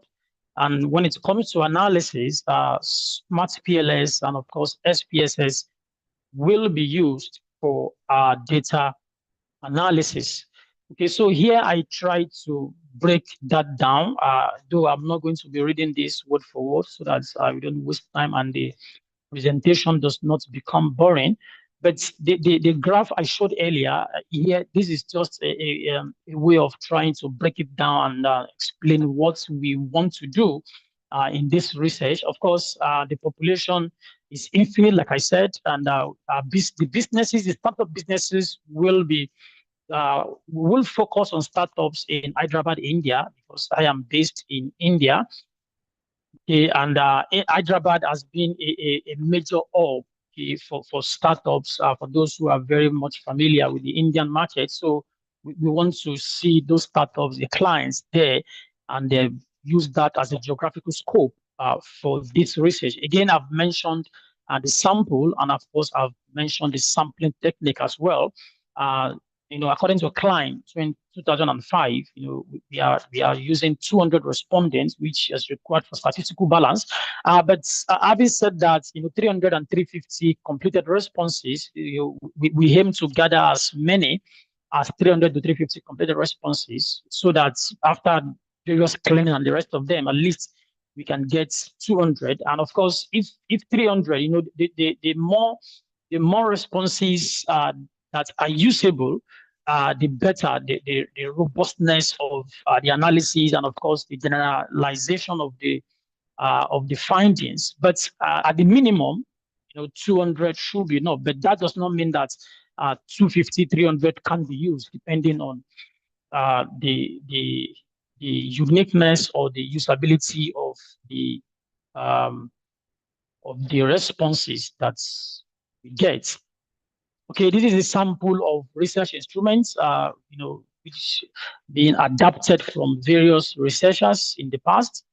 Okay, and of course, data collection, I've mentioned this. Data analysis, I've also said that, and the probable limitations that we're likely going to have, of course, like the other professor said, these are probable, is that even though India is big, I mean, for instance, the population of India is more than the whole of Africa, for instance, where I come from. But having said that, because it is just going to be based in India, and of course, because it's just going to be Hyderabad-based startups, the results may not be easily generalized. For instance, we may not say that whatever results we get from here is generally acceptable. The whole of India, for instance, let alone going back to Africa or Oceania or even Europe. So that may be a probable limitation. And of course, because it is just a quantitative study, we are not combining interviews and the rest of them, or case study, that may not also be suitable for comprehensive findings. But having said this, these probable limitations do not mean that our research will be without credit, no. But like every other research, these are probable limitations. They may be more than these, they may be less than these as we go on further in the study.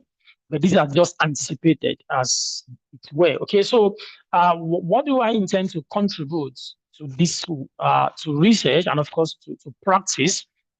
Theoretically, the integration of CBBE model, and of course the EDT, and of course bringing in a mediator will make our work unique, and of course contribute so much to theory.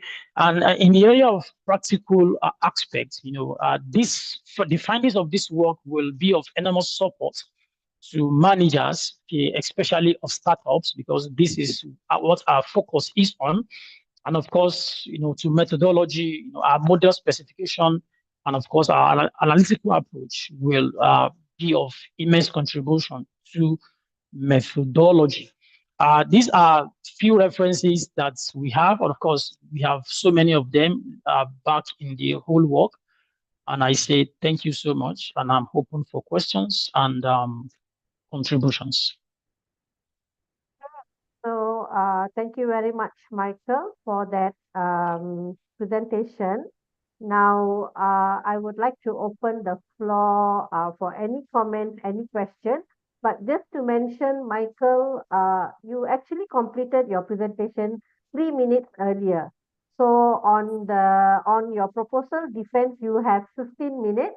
So I'd like to advise you to maximize that 15 minutes to showcase your defense. Okay? But for today, all right. that's Thank okay. So if there's anyone else anybody who would like to give any feedback, any comments to Michael to prepare him for his proposal defense, please, I will welcome anyone right now. Thank you.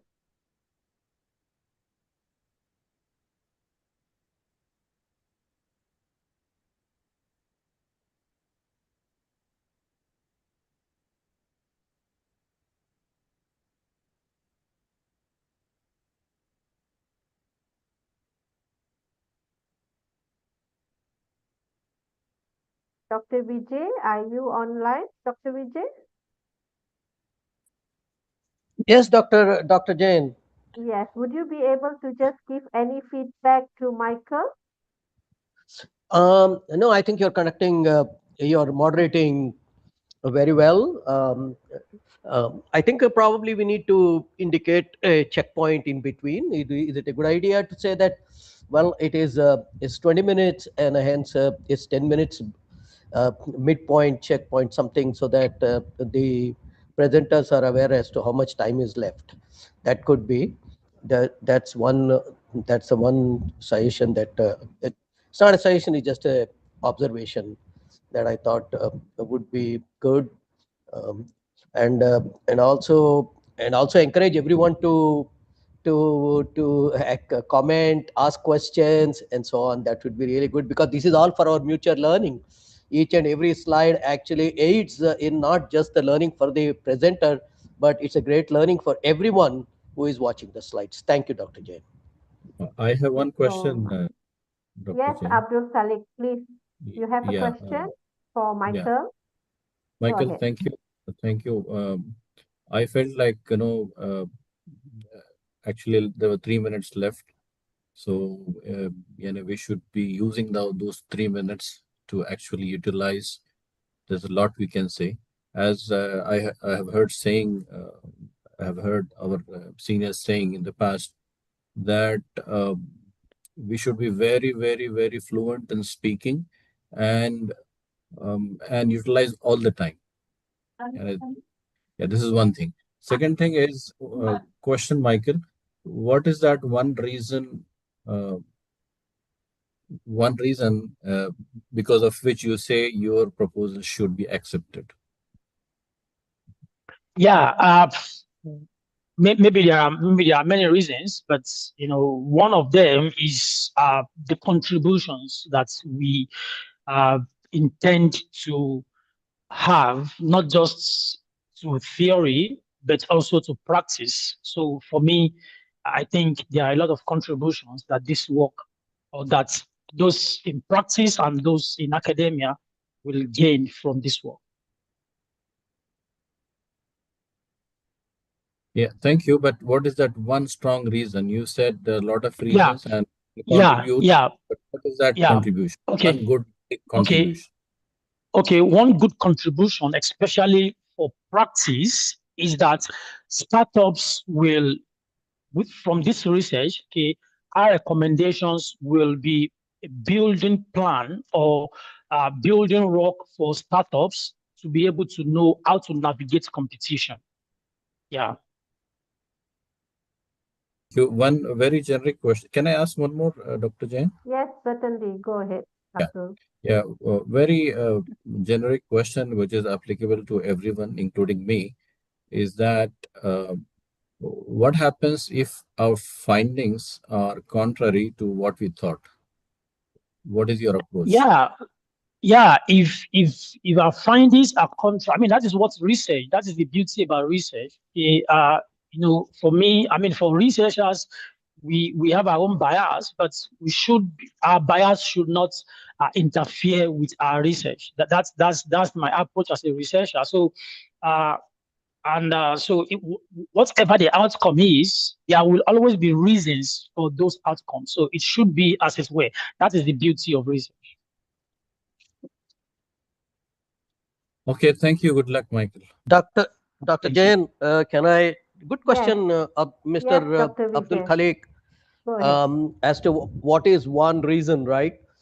I think our colleague has answered.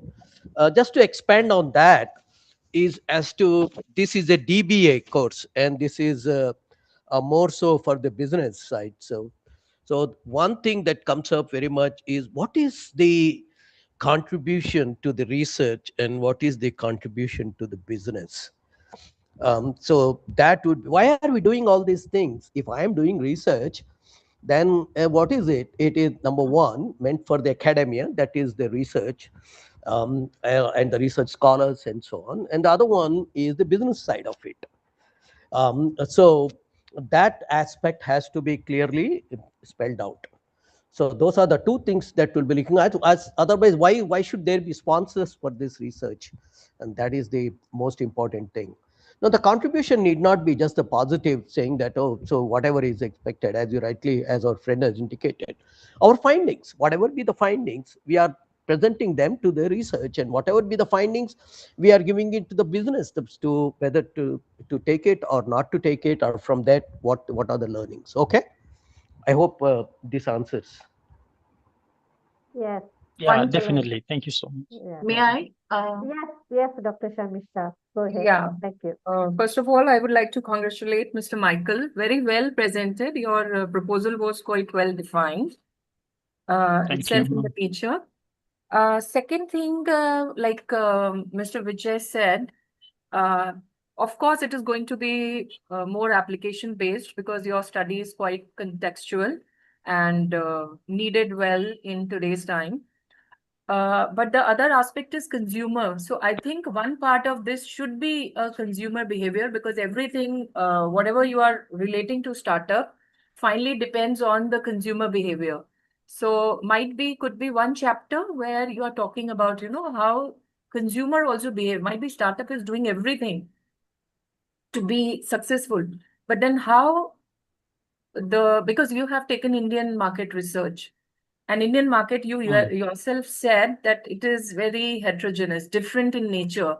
So how it fluctuates, I think that study also you need to add on to give it more valid reasons, why a startup should start might be in particular reason or with particular business.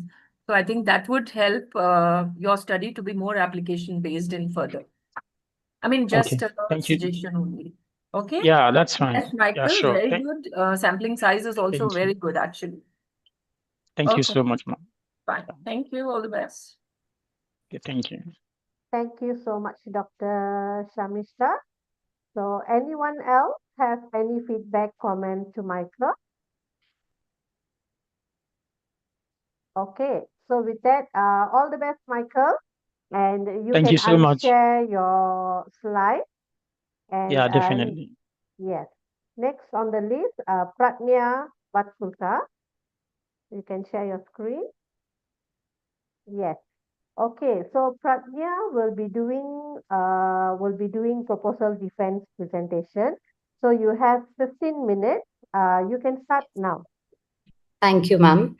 So my research topic is trusting the machine, how anthropomorphic AI shapes employee decision making and critical thinking within India's IT sector. And my research guide is Dr. Shaheen Basil. This is my agenda for today's presentation. I'm quickly going to move to the next slide. So to introduce this topic, we must recognize that within India's IT sector, AI has evolved from simple technical tool into a true social actor. As shown in the background of my study, modern systems are purposely designed with human-like features, empathy, natural language to foster engagement and help employee with high level of strategic task. However, this leads us directly to core problem statement. We are witnessing an accountability paradox. The very feature that makes AI easy to use are creating a psychological comfort that leads to automation bias. Employers starting to offload their cognitive labor, trusting the machine's personality rather than its actual performance. Therefore, there is a pressing need to look beneath the surface. We just move beyond just tracking technologic adoption and starting examining the psychological mechanism at play. So this study is essential to help organization implement AI responsibly and ensuring that we use tools to enhance performance without losing the critical thinking and human accountability. Moving on to next, the primary goal of this research is divided into three core objectives. First, I'm conducting a relationship analysis to pinpoint exactly which human-like features, be conversational tone or emotional cues, actually trigger high level of trust in an IT professional. Secondly, we move to cognitive impact assessment. This is where we look for automation bias. I want to evaluate whether this elevate trust is causing a measurable decline in critical thinking during decision making process. And finally, I aim to develop a design mitigation framework that ultimate goal is to remove AI, but to find a way to design its collaborative partner that promotes active reasoning and transparency. To achieve these objectives, my study is guided by three central research questions, which is what is the relationship between perceived AI anthropomorphism and employee cognitive reliance and vigilance during AI-assisted organization decision making. The next one is does trust in AI that mitigates the relationship between perceived AI anthropomorphism and employee cognitive reliance and vigilance. And the next question is how do employee interpret and negotiate trust, cognitive reliance, and critical thinking while making AI assisted workplace decision? We now move into chapter 2, where we look at literature review for the study. The pillar of our review is anthropomorphism. Research done in 2025 indicates that when we integrate human-like features into AI, it significantly increases the perceived warmness of the technology. This just a surface level preference. It fundamentally changes the psychological vibe of the interaction and a cold calculation to a social experience. Next, we look at trust in AI. According to researcher Rani and colleague in 2024, trust is multifaceted. On one hand, cognitive trust comes from reliable and accurate the system is, and on the other hand, social trust comes from human-like cues like friendliness or empathy. The next is impact on decision making. Researcher Gia and her team in 2024 found that when AI uses natural languages, people start seeing it less as a tool and more as an advisor or a colleague. This shift is powerful. It can make employee more likely to follow AI recommendation without looking at their own judgment. When the next one is critical thinking and cognitive engagement. Human like AI triggers social thinking instead of deep analyze. While we know it increases trust, we still do not fully understand how it changes real-time critical evaluation. The next one is a cognitive reliance and cognitive vigilance. So as AI becomes more human-like, people rely it on more and question it less. This can reduce the critical thinking and lead to accepting outputs without proper scrutiny. Moving at the gaps in the literature. While there is a significant research on AI, my study addressed these specific gaps in literature review. The first one is the tendency of researcher to focus on adoption over design. So most studies simply track if people using AI while ignoring how human-like feature actually reshape the way we think. To address this, I'm testing my first hypothesis, which shows anthropomorphism is directly and positively related to cognitive reliance. Secondly, the literature often treats as a neutral tool. However, AI today acts as a social actor. And this leads to the second hypothesis, the idea that trust is the mechanism that explains the shift from viewing AI as a piece of software to viewing it as a teammate. And finally, there is a lack of guidance on balance between engagement and accountability. This aligns with the third hypothesis, where I investigate how employees negotiate that fine line between following human cues and maintaining their professional accountability. Uh, Now, looking at the conceptual framework, which maps out the psychological journey of employees takes when interacting with human-like AI. The model begins with our independent variable AI anthropomorphism, where I'm looking specifically at human-like communication style. According to my first hypothesis, there is a direct relationship between these features and how much employee relies on the system. However, the most critical part in this framework is the mediator, which is trust in AI. This is this is a psychological bridge as second hypothesis that anthropomorphism does not just change behavior on its own. It builds a specific type of social confidence. This trust then leads to two different behavioral outcomes: cognitive reliance and cognitive vigilance. Now, moving on to the next one.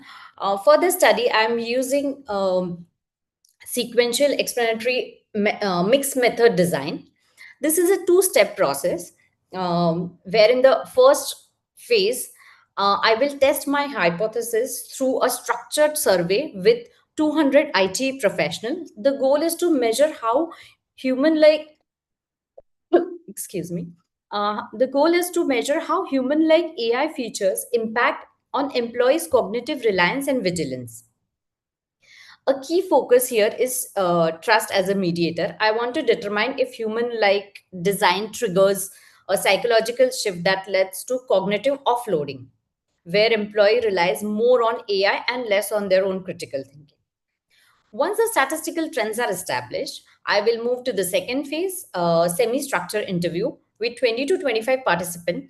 This phase allows me to understand how these professionals describe their own behavior, specifically whether a human-like tone makes them more feel more less personal accountable or overly confident in the AI. So, why this approach? So, I'm taking mixed methodology approach because human psychology is complex. While the survey provides a broad statistical trend across large sample, and the interview provides human story. So, by combining these, I achieve triangulation, ensuring the findings are both statistically significant and practically meaningful. Why SEM approach? So, trust and critical thinking are the latent variables, complex concept that cannot be measured by a single question. So, SME is a gold standard for this research because it allows me to map the entire psychological path. It mathematically tests whether AI as a personality specifically cause a certain type of trust, which leads to drop in the critical scrutiny. And why thematical analysis? Um, while SEM confirms that a relationship exists, thematical analysis explains how the relationship functions in the real world. By identifying recurring pattern in the interview data, I can capture the nuisance of accountability paradox, explaining why even an expert might defer to a machine instead of double checking its work.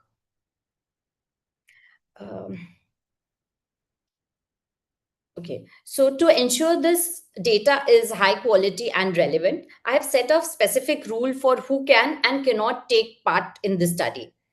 So if you can see on the left-hand side, inclusion criteria, the study will focus on professional IT sector who uses AI for important decisions like HR, operations, and data analysis. This role requires critical thinking.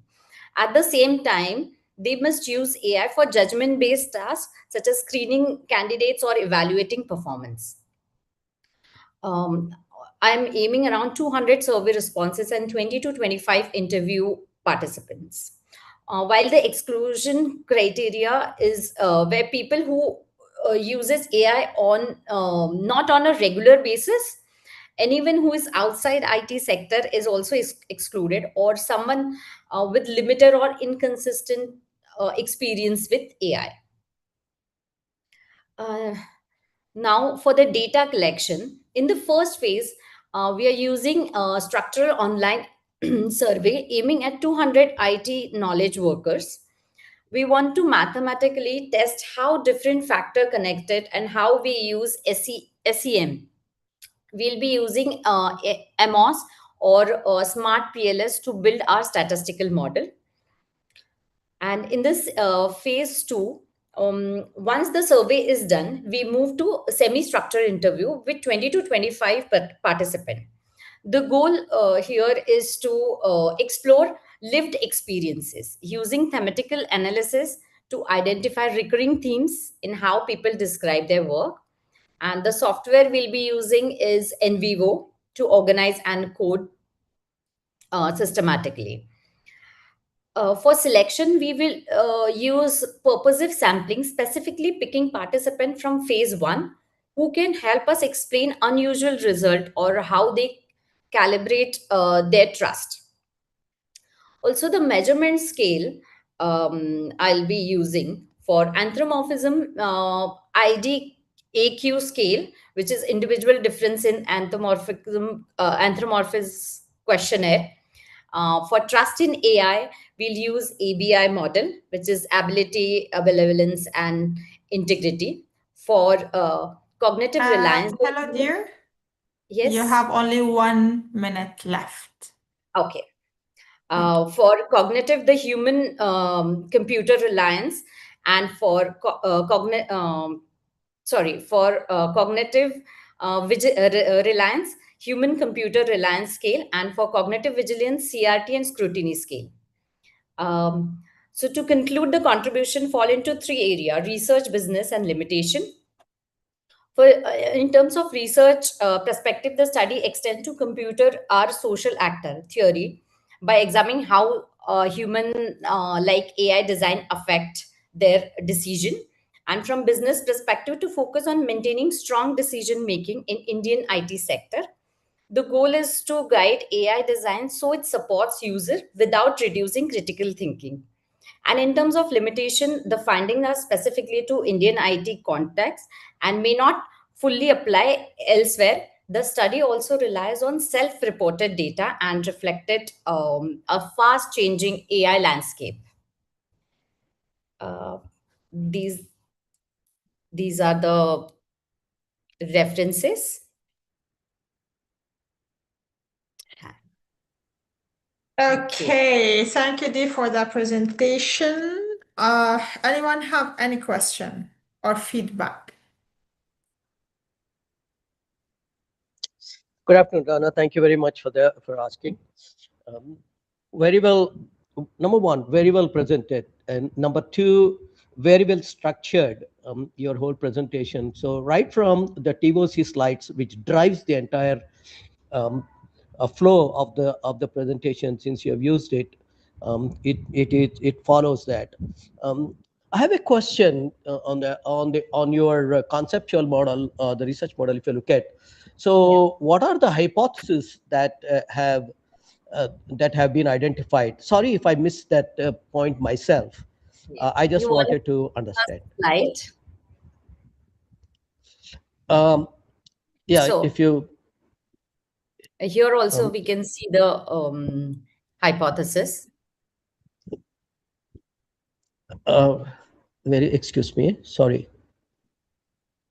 Oh. Yeah. Have you, okay, so have we mapped these hypotheses onto the contextual model? Yes. I will just show you. Check if on that. If I, maybe, yes, looks like I missed on that. Okay, great. No worries. Thank you.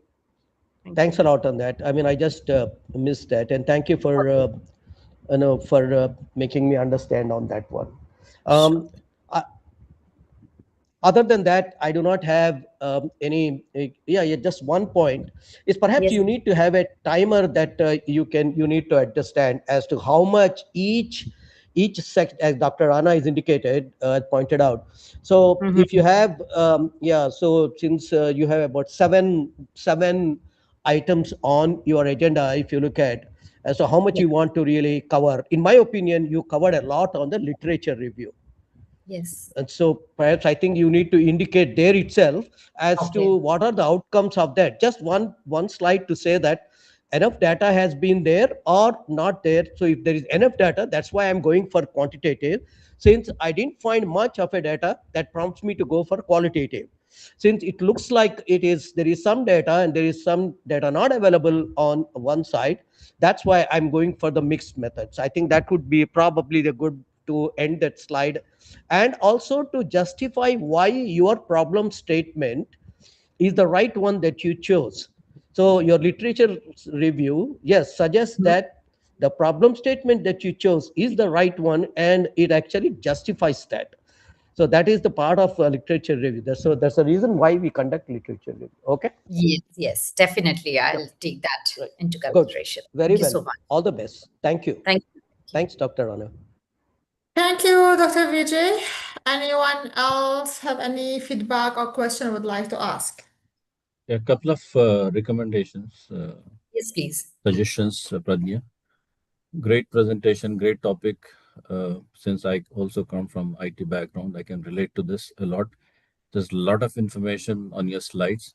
My suggestion is plan in a way that how much time you're going to spend on each slide, and focus on the important areas.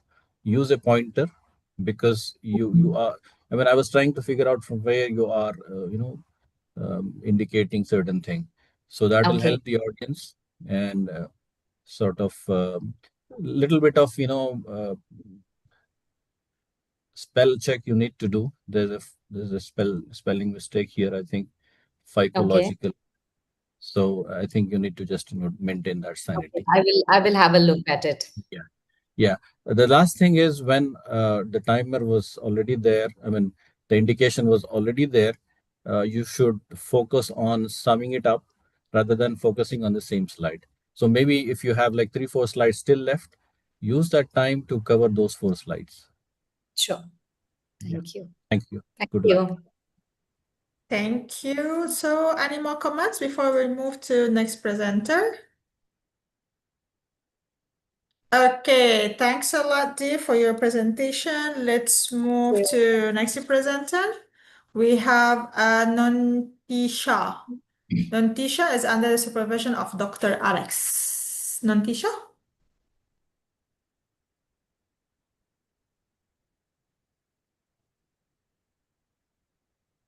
Nontisha, please share your screen and sorry. Okay, everyone hear me, right? Yes, we can hear you very well. So please share your screen. Yeah, and I am the last one today. Last one? Right? Not yet, right? Okay. You mean you are not ready yet? Oh, I'm ready, but I thought I'm the last one because at first I have the problem with the computer. So if it's now working, please go ahead. Yeah. It's now working. Yeah. So please share your screen. I'm sharing my screen.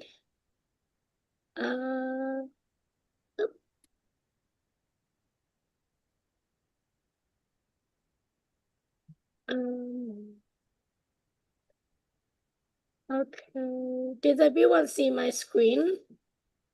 Are you sharing from PDF? Yeah, yes. Okay, make sure when you are doing your proposal defense, you should share proper presentation, which is PPT or another software of presentation, not the PDF, okay? But for now, please go ahead. Okay. Okay, you have 15 minutes. Okay, Miss. Good afternoon, everyone. My name is Nantisha Sutavisa. Today, I would like to present my DBA research proposal, which titled Customer Service Management in Fine Dining Restaurant Factor Influencing Customer Satisfaction. And from my experience as an executive chef and R&D manager, I have observed that customer satisfaction in fine dining is not determined by food quality alone.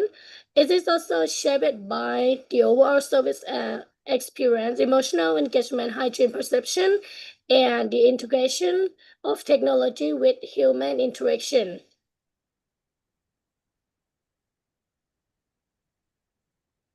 And today agenda, I have three main topic, which is introduction and background. Second, problem statement, research framework, conceptual framework and hypothesis, methodology, and expected contribution.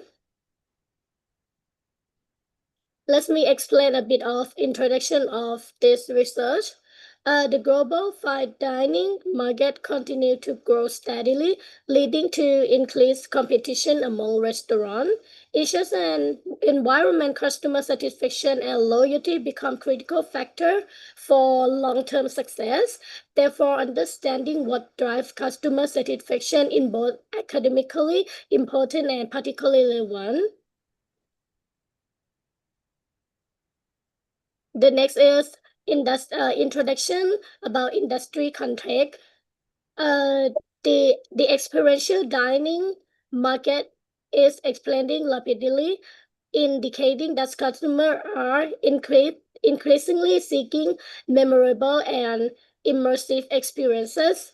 In addition, emotional engagement, hygiene, and safety concern, and the adoption of technology in service delivery have become key expectations in post-pandemic era.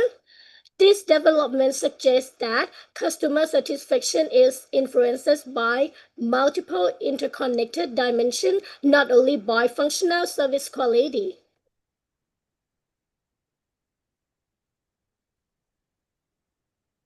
And next to introduction problem statement. Despite intensive research in hospitality, most studies focus primarily on service quality and overlook emotional and experiential aspect. And furthermore, hygiene perception and digital human service balance are rarely integrated into existing model. As a result, current framework remain fragmented and do not fully reflect the complexity of customer satisfaction in fine dining. This is highlight the need for a more comprehensive and integrated approach. Next to research objective, this study has 4 objectives. First, to evaluate both functional and emotional service characteristics that influence customer satisfaction. Second, to integrate multiple theoretical perspectives to better explain satisfaction and loyalty in fine dining. Third, to examine the mediating role of emotional engagement and moderating effect of generational technology adoption and zone of tolerance sensitivity. The fourth, to develop theoretically grounded and empirically tested framework. Next to research question. The study examined how service quality, hygiene perception, and digital human service balance influence customer satisfaction. It also explored how emotional engagement mediates this relationship and how customer differences affect their strengths. These questions are aligned with the research objective and guide the development of the conceptual framework. And the listener reviews, this study is grounded in four key theories. First is self-core. Second, expectation, disconfirmation, and disconfirmation theory, and zone of tolerance, and customer experience theory. Each theory explains different aspect of customer satisfaction. However, they are often studied separately, which limit the ability to explain the complexity of fine dining experiences. Next to conceptual framework. The conceptual framework integrate multiple variables into single models. Service quality, hygiene, perception, and digital human balance are included as independent variable. Emotional engagement act as mediating variable linking service factor to customer satisfaction. And zone of tolerance, sensitivity, and generational factor are included as moderator to explain differences among customers. The outcome of the model are customer satisfaction and customer loyalty. This integrates structure around the study to capture both direct and indirect relationship.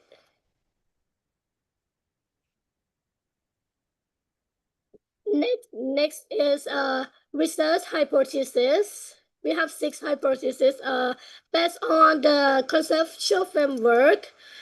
A set of hypotheses is developed. This hypothesis examines the direct effect of service factor on satisfaction as well as indirect effect through emotional engagement. They also consider how this relationship may vary across different customer groups. And this approach provides a deeper understanding of how customer satisfaction form.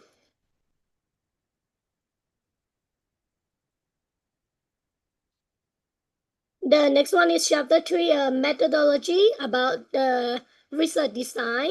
This study has adopted a mixed method. I choose the mixed method approach to combine qualitative and quantitative insight.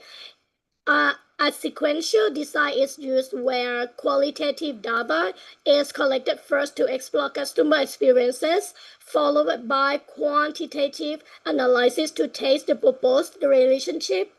This design is appropriate because fine dining is highly experiential, requiring both in-depth understanding and statistical validation. And methodology research design. This research consists 2 main phases: qualitative exploration and quantitative validation. The qualitative phase captures insight from real experiences, while quantitative phase provide empirical testing. Together, these phases from a coherent and integrated research design.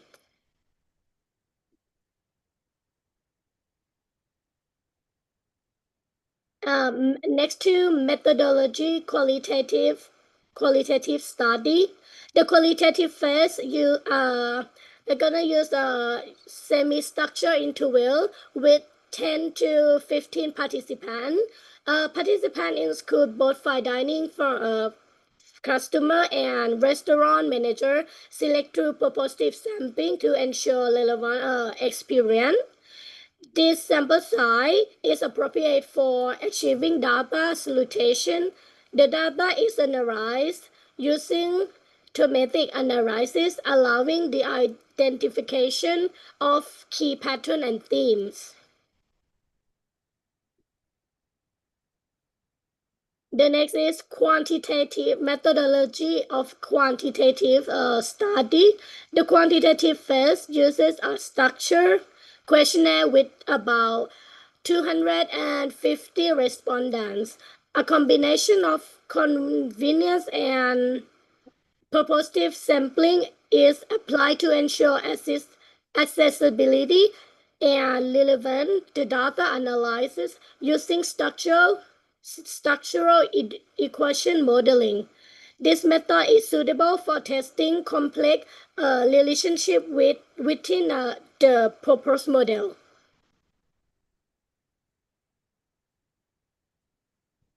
The next one is methodological justification. The MIG method that I use this approach is selected to capture both experiential insight and measurable relationship, enhancing the validity of the study. Structural equation modeling is used because it allows the analysis of complex model involving multiple variable, mediator, and moderator. The sample size of 250 respondents is appropriate for ACM, ensuring reliable and robust results. Next is a methodology variable model. The model included independent variable, a mediating variable, moderating variable, and dependent variable. This structure enable a comprehensive analysis of both direct and indirect effect on customer satisfaction and loyalty.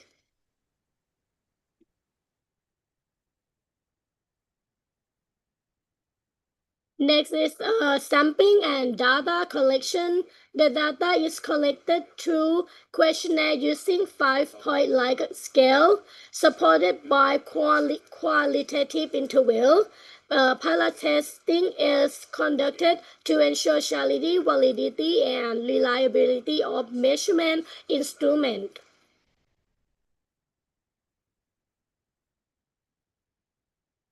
And next is data analysis plans. The analysis begins with reliability testing to assess internal consistency. This is followed by confirmatory factor analysis to validate the measurement model. Structural equation model is then used to take the hypothesis and relationship within the models. Mediation and moderation analysis are also conducted to provide deeper insight into the data.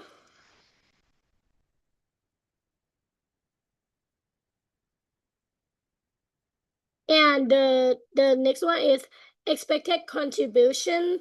This study contributes in 3 main areas. First is provide theoretical to contribute by integrating multiple service and experience theory into a single framework. Second is offer managerial implication by helping restaurants design better service experiences and balance technology with human interaction. Third is support industry development by enhancing customer satisfaction, loyalty, and competitive differentiation in fine dining. Thank you everyone, and thank you everyone, and I would like to have some suggestion to improve my research better. Thank you. Thank you, Nantisha. And now the session open for Q&A. Anyone want to ask or give any I'm so feedback? sorry, I'm so nervous. Sorry. No worries, Nantisha. Sorry. It's okay. You don't worry. Anyone have any question or feedback like to share? Hi, Natisha. Yes. Yeah. Can you explain why you selected the fine dining? Because fine dining is different from general restaurant and it emphasizes experiences, personalization, and emotional value. The customer in this segment have higher expectation, making it more suitable for studying and complex service interaction, because nowadays this kind of business they run and get a lot of money than the normal restaurant. So why I choose this topic to do, because I would like to know very inside what the factor like can make the fine dining restaurant can gain a lot of money, something like that. Yes, this is, I think it's a good presentation and the topic I never seen like this. Thank you for your answer. Yeah. Thank you. Okay, any other feedback or questions? Okay, so thank you, Nantisha, for your presentation. you. Let's ขอบคุณ move ค่ะ to next presenter. Thank you. Thank you. Let's go to next presenter, Rohit. Yeah, I will be Rohit? sharing my slides. Yeah, good afternoon, everyone. I will be sharing my Good slides. afternoon. Yeah, can you share your screen, please? Yeah.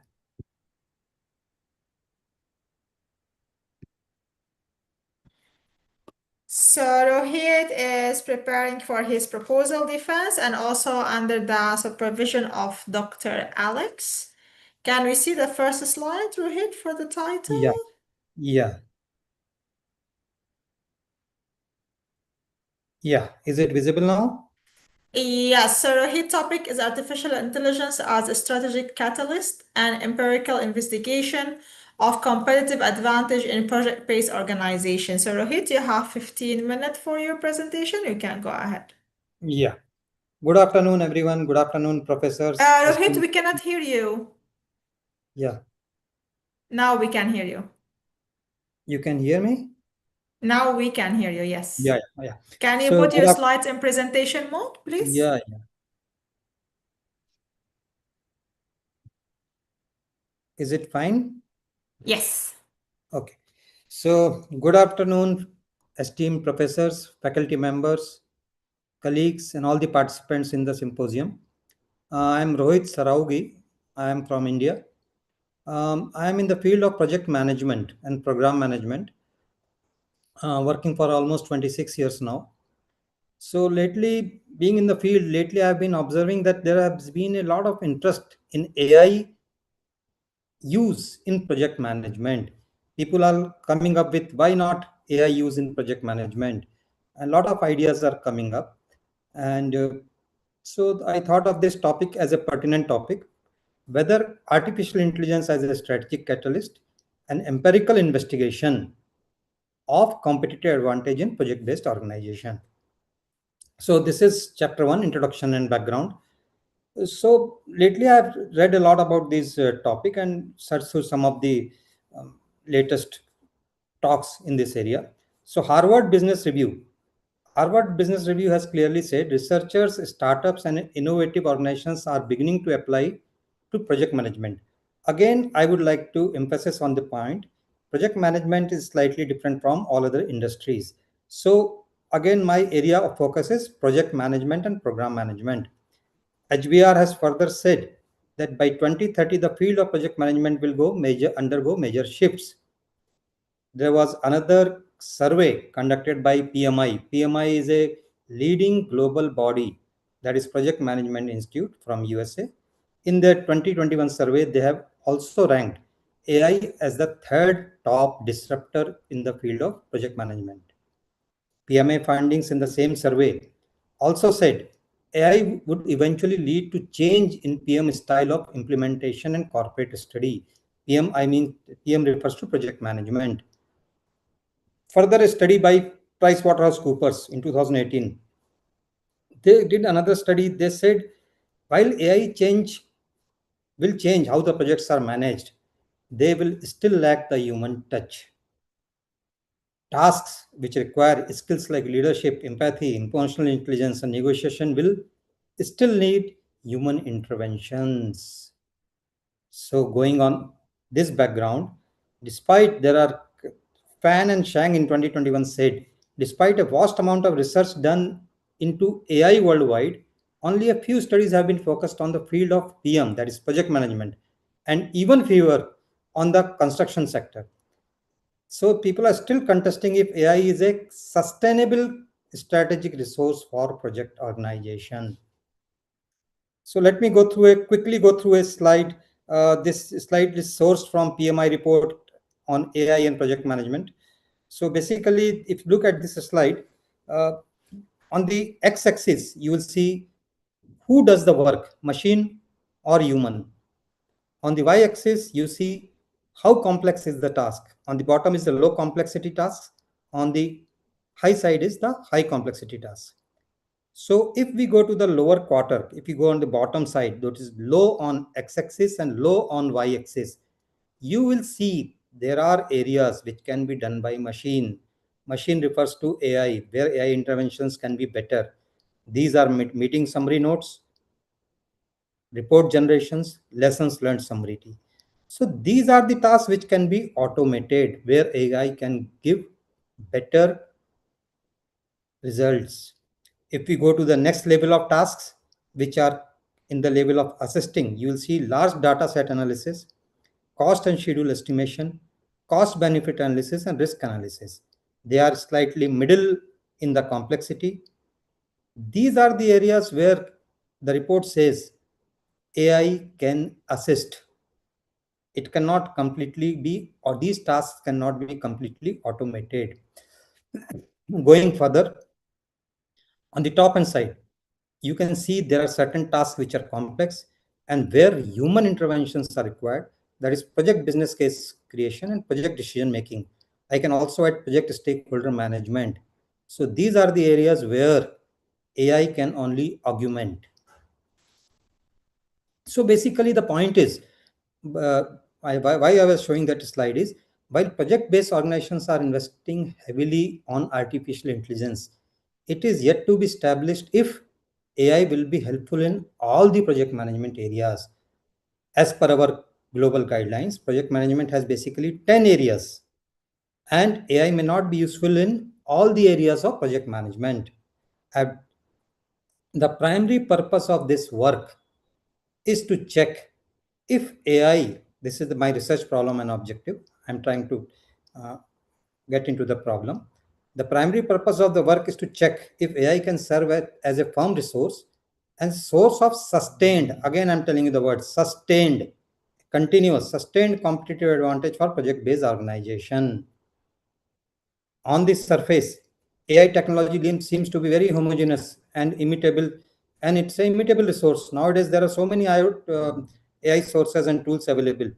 When viewed in a conventional sense, that all the firms having access to AI theoretically should be able to capture the same value, but that is not happening.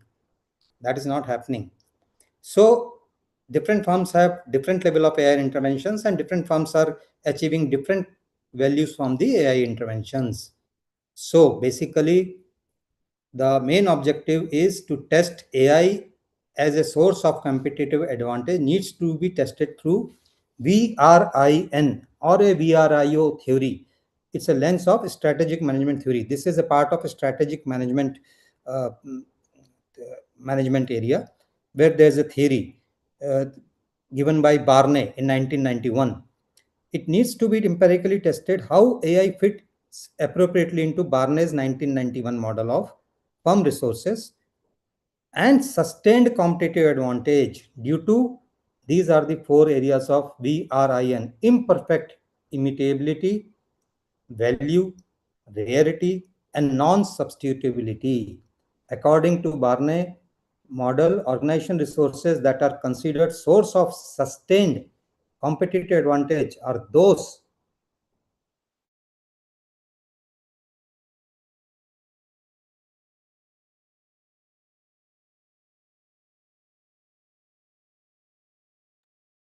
I believe Rohit lost the connection. Rohit, you still with us? Hello?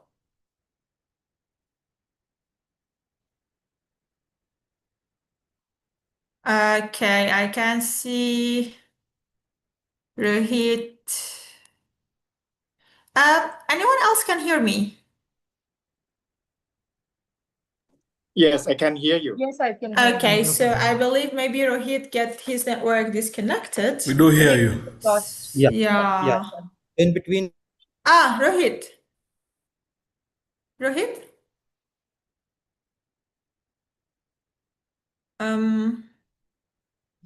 I believe Rohit network is just on and off. So Rohit, can you hear us? Yeah. Can you share your screen again? Because your network just gone and your screen is gone. Can you put your screen again? Okay.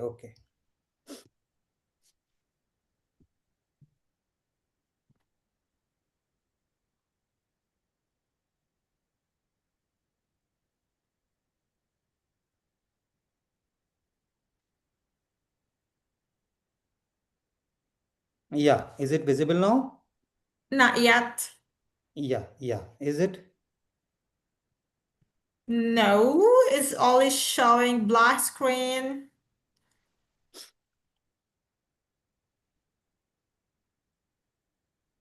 Sorry, Rohit, it's only showing black screen. I will just come back.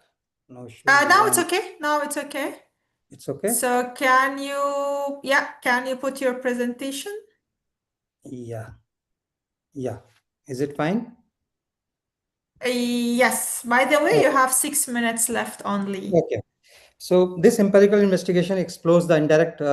Sorry for this interruption. It was beyond my control. No worries. No worries. This empirical investigation explores the indirect benefit of project performance outcomes on deployment of artificial intelligence. So I will quickly go through. So based on all these things, background, I have created 4 research questions. To what extent does the adoption of AI tool helps in enhancing project performance outcomes in project-based organizations? Theory used is resource-based view and dynamic capability theory. Research question 2 is there a relationship between adoption of AI tools and sustained competitive advantage for project organizations? To what extent does sustained competitive advantage value, rarity, imitation difficulty, and non-substitutability depend on the level of adoption? Again, the model used is theory is strategic management, RBV, resource-based view theory. Research question 3, what is the impact of AI adoption on project performance outcomes, specifically schedule performance and cost performance? And further, there's a research question 4 on the mediation effect. Does the AI adoption, a proper AI adoption, mediate the relationship between AI data quality, employee AI competency, and sustained competitive advantage for project organization? So this is the proposed framework depicting the same. You will see the latent variables as AI data quality, employee AI competence, AI adoption is a mediator. The outputs are sustained competitive advantage and project performance outcomes. So each of these latent variables have 3 to 4 observed variables. Like you can see for AI data accuracy, it's accuracy, consistency, and completeness. For employee AI competence, there are 3 more. For AI adoption is AI active user, AI completion task, percentage AI task completion.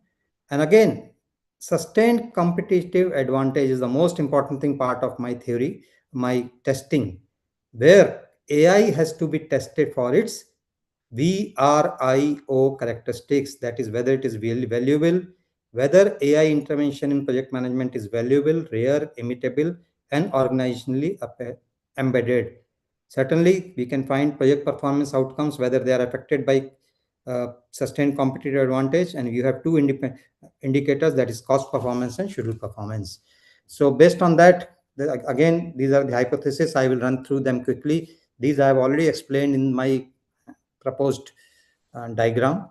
So basically this is a large complex model where 6 hypotheses have to be tested and causal relationships are also to be tested. Hence quantitative methodology survey based is proposed. The theoretical models which are embedded in this research are the first and the most important one is resource-based view. The resource-based view that is advanced by J. Barnett 1991 posits that firm achieves sustained competitive advantage when the resources are valuable, rare, inimitable, that they cannot be imitated, and organizationally embedded, VRIO. The other theoretical models are technology acceptance model, where it says usefulness and perceived ease of use drives technology models. I have already given the reference to all the dates and the references to the model theory persons, the names like Vishwanath Venkatesh, Barney, and everyone. There is an information system successful model, which also talks about how the data quality affects the output in terms of user satisfaction. Then the important one is project performance theory, which comes from classical project management metrics, PMBOK Atkinson 1999. AI, so this is where AI-enabled decision supports enhanced forecasting accuracy, schedule optimization, cost optimization, linking AI-driven advantage to measurable project performance outcomes. So this is again literature review summary. I think there is limited time, but I have done extensive literature survey, and for each of the hypothesis, you can see here on the right hand side, H5, H3, H4, H5, H1. So for each of the hypothesis, proposed hypothesis, either there has been a theory and there has been a representative study by the respective authors, and the relationship for each of the relationship examined, there's a theory and there's a available literature. This is just a summary of that, and there's a justification for the model proposed. Chapter 3, research design. So as I will be testing hypothesis empirically, I am proposing quantitative research method for my work. To test the hypothesis, the basic research method proposes quantitative survey. Survey is planned online and in internet mode. It will be in form of questionnaire from leading firms, project-based firms, along with AI implementation leaders. Likert 5-point scale will be used. Questionnaire will, for this study, is developed by adopting items from previously validated scales. I have already developed the questionnaires, but they have been, each one of them has been validated along with the scale from the previous studies. The online survey will be used and distributed online to project managers. In this survey, the questions will cover three basically areas. There are a lot of questions. One is project management. Second is artificial intelligence used in project management. And third is organizational business. How the organizational business and the organizational is getting advantage out of AI use in project management. Sample size and determination. The proposed widely recognized rule of thumb, that is 10 times rule proposed by Hare 2022. As the methodology proposed is SEM. Here the sample size depends on the model complexity and pre-parameters by the authors. So here basically I have 5 latent constructs and 14 indicators. So basically we have total 19. So going by the thumb rule, if we consider 10 to 12 samples, we have around 200 to 240 sample size. SEM guidelines, because I am proposing SEM, also recommends minimum of 230 samples for variance-based SEM, Bentler and Chow 1987. Hence, final sample size is around 230 to 240 usable responses.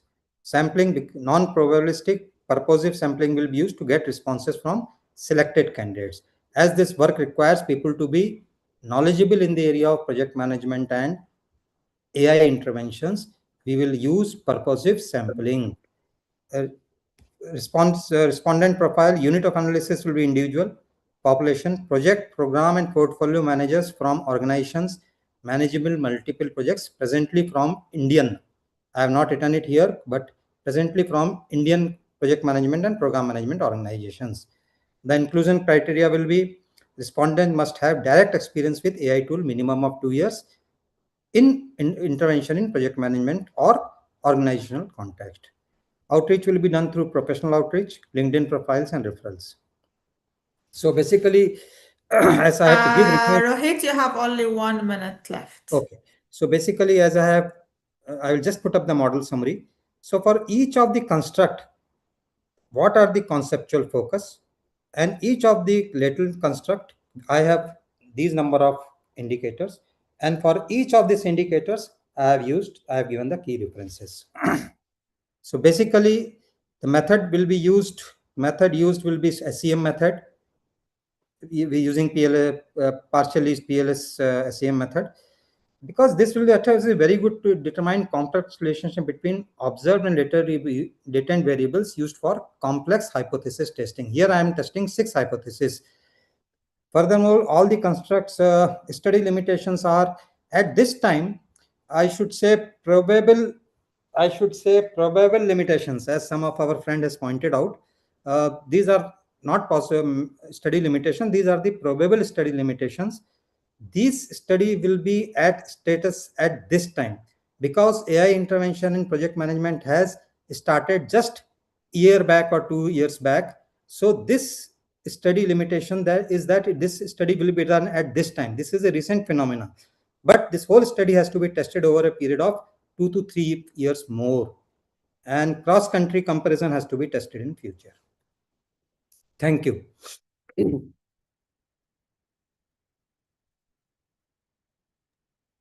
Thank you, Rohit, for the presentation. So now the session is open for anyone like to give any feedback or ask any question.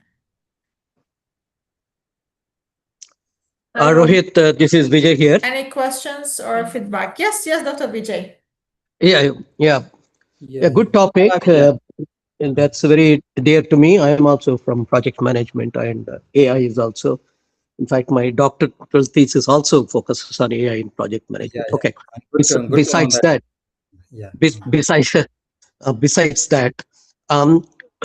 one of the things that if you look into the problem statement that you have indicated, can you just go to that? I just wanted to have a look at. I'm having a little difficulty at my side to see a few things. So, your problem statement. Yeah.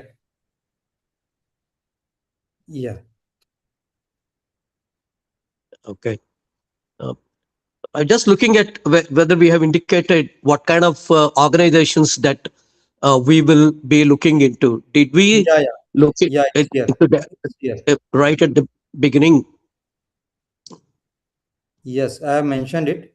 It's basically okay. project program and management organizations. Yeah. Okay, because this question will come up as to projects since the project management is project program and portfolio managers. Okay. So the project management is a horizontal in any industry. So if you look at manufacturing or retail or even education, anything.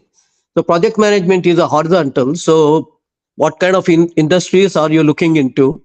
That's one. And what kind of size of projects or programs that you are looking into? Okay. So perhaps you may have to indicate a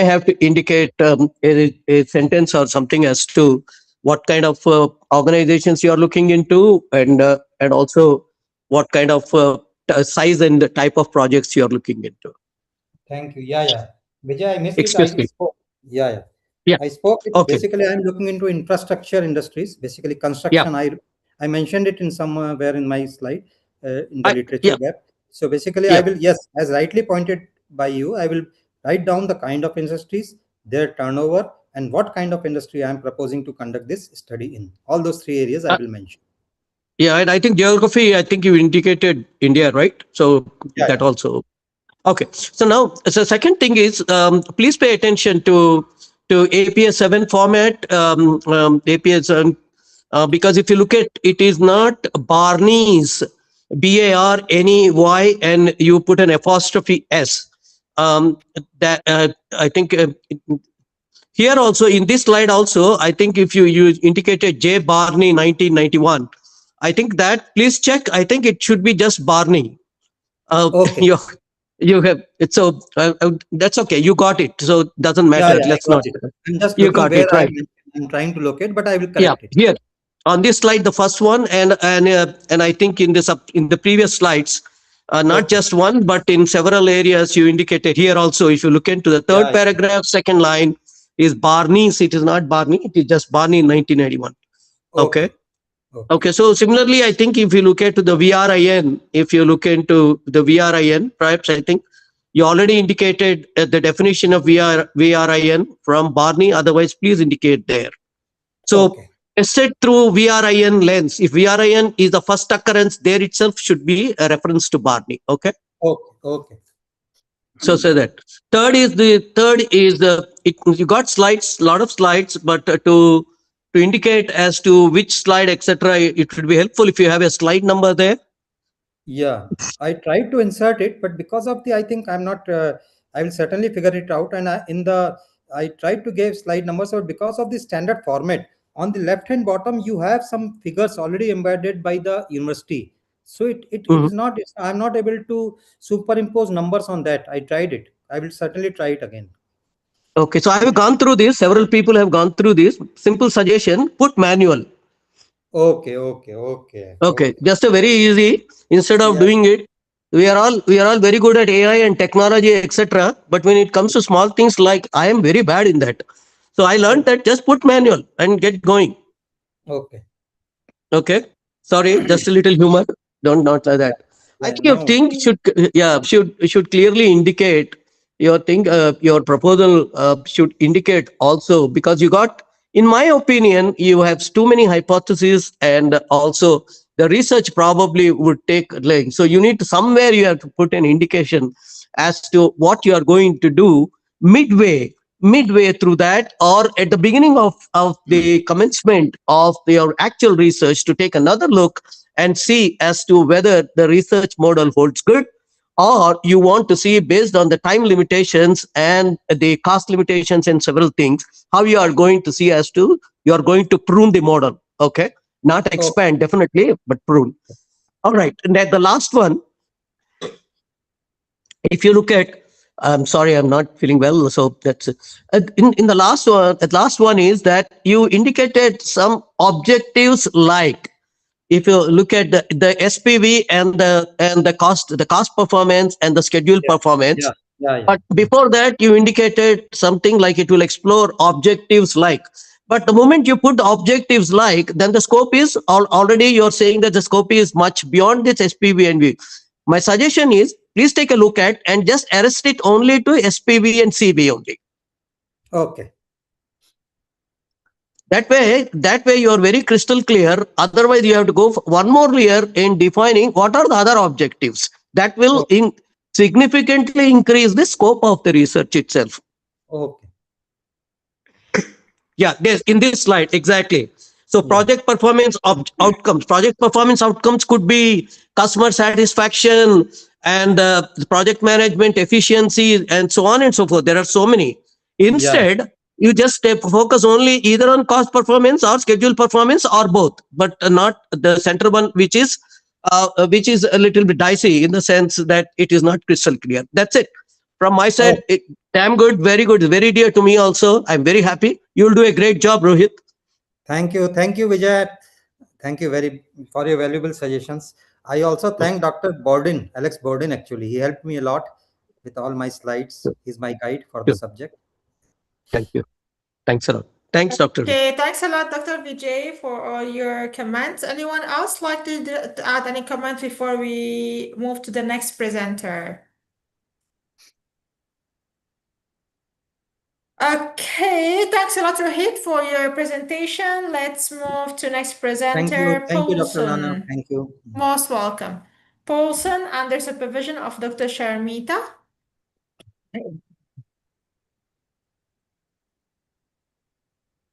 Paulson, are you here? Yeah, I'm there. Okay, can you share your screen, please? Let me stop sharing first. Yeah. Yeah, so I have now sharing. you're... Okay, Paulson, now your screen we can see. Can you put in presenter mode, please? And Paulson, I can see you don't have the university background in your camera. Sorry, it's fine. So, Paulson, can you hear me? yeah, sorry. Yeah, I'm able to hear you. Sorry, I missed out. Am I audible? Yes, we can hear you. I can see that your camera doesn't have the university background. Yeah, I'm sorry. I missed that out. I forgot about that. Sorry. Complete the time based presentation. Final presentation. If you are not ready, we can move to another presenter. No, I mean, so is that okay now with this background? No, you have to have the university background. Okay, fine. So Okay, so I'll move to next presenter until you are ready. Then you can present. Next presenter is Sajid. Sajid, you are available? Hi, Dr. Anna. Am I audible? Yes, you are audible. Can you share your screen, please? Yeah. For those who are presenting after Sajid, we still have Paulson, we have Harrison. Please make sure you are using the university virtual background for your camera. Sajid, can you share your screen? Yeah, please let me once it's visible. It's visible and now is in presenter mode. So Sajid is preparing for his Viva Voce. Sajid, you're gonna to have 25 minutes. Please make sure you stick on time, okay? So you can start. Okay, good afternoon to everybody. My topic for today is environmental risk management and financial resilience, a composite index approach to sustainable finance governance in Indian public firms. So my supervisor is Dr. Anna.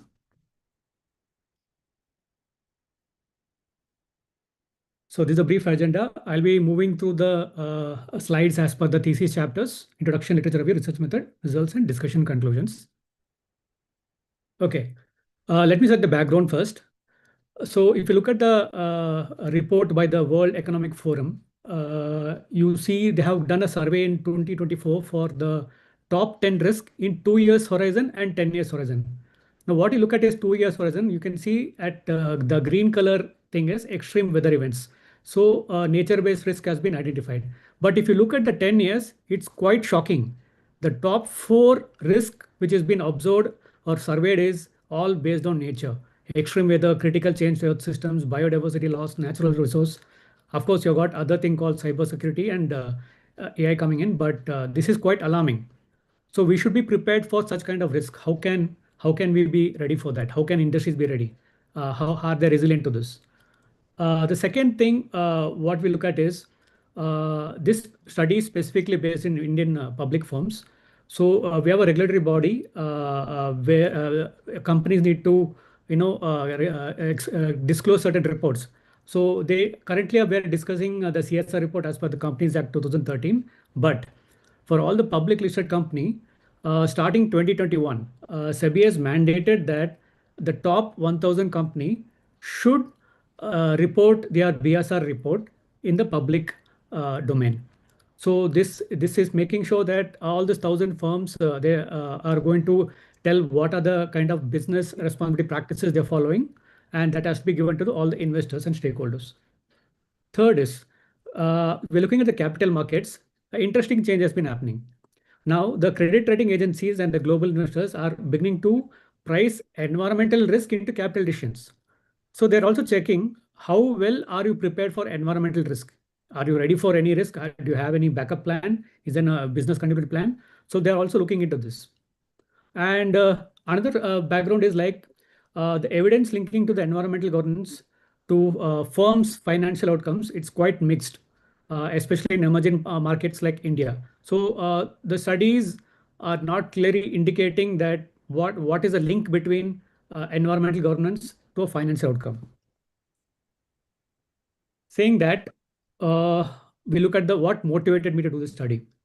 So one thing what I found was that when we talk about environment, the first thing which comes to the mind is ESG, environment, social governance. So this is a golden, I can say, symbol what everybody uses, but most of the corporates to tell how they are contributing to the society. But if you look at the data, the commercial ESG ratings disagree sharply across the providers. They have a correlation between 0.3 to 0.5 as studied by Berg and Christian. So can we really trust this data? And second thing is, does this really give an environmental signal? Is it actually telling that is a firm ready for environmental readiness? Maybe not. So second is the moderation concern. Now we are talking about environment risk management versus financial outcomes. But are there any moderators that may amplify or attenuate the same relationship? There's not much evidence. And Indian evidence concern. So there is the BRSR just came in 2021, 2022. So it's quite a recent indication, which is excellent by SEBI. But the panel studies using the BRSR data, which is a compliance data which is audited by third party. The studies from this is quite less currently. So the practical concern also is there. So the boards, investors, and regulators, they need a transparent, auditable environmental governance measure. As I told you, ESG is done by third-party agency, but is there transparency? Is there a method they follow to rate this? So when you go into like third-party rating agencies, like Sustainalytics, etc., they don't reveal what methods were used to come up to ESG scores. It's not clear. So transparency is missing. Now coming to the problem statement, there are three parts in the statement. Measurement, third-party ratings bundle environmental with social governance, as I told you in the slide one, so that the environmental contribution is hidden and no purpose-built index is drawn directly from BRSR report. So BRSR is the actual audited report we are looking at here. Second, when you come to the moderation, we do not know which firm level condition strengthens or weakens the environment to resilience link in Indian settings. And the context, rigorous panel evidence from BRSR era is still thin. So these three gaps frame my research aim. So the aim of the study investigates whether the governance-based environmental risk management as reported under BRSR predicts financial resilience in listed Indian firms, and under what conditions that link amplifies or weakens. To deliver that, I aim to set 5 research objectives. So the first 2 objectives are constructs. The first objective is to build a multi-dimensional ERMI index from the BRSR data. And second is to construct a multi-dimensional financial resilience measure. And these are from the profitability, stability, liquidity, and strength and leverage. The data is coming from the annual reports filed by the companies. And the third objective is now to test the direct effect relation between the first two. What is the relation between ERMI and FR? Now, the fourth objective is where I bring in all the 5 moderators and how they impact this relationship. Green finance adoption, the operational efficiency, the ESG disclosure quality, credit rating stability, and location-based climate risk. So this moderating effect is studied in the objective number 4. Now, objective number 5. After we established the first 4, now I look at the most effective economic model that can integrate ERMI FR in the best possible method so that it can explain the sustainability driven financial resilience in the Indian public firms. So the 5 research questions mirror the objectives exactly, like which dimension build a robust ERMI, which measure captures the financial resilience well, is there a direct effect, which moderates amplify or attenuate it, and how does the integrated model perform? With these questions, I go to the literature that anchors them. So basically, the literature falls into these themes. One is that ERM has evolved from pure compliance into board-level strategic governance, as indicated by TCFT and Gillian review that consolidated that shift, moving risk management out of the audit committees and into the core board agenda.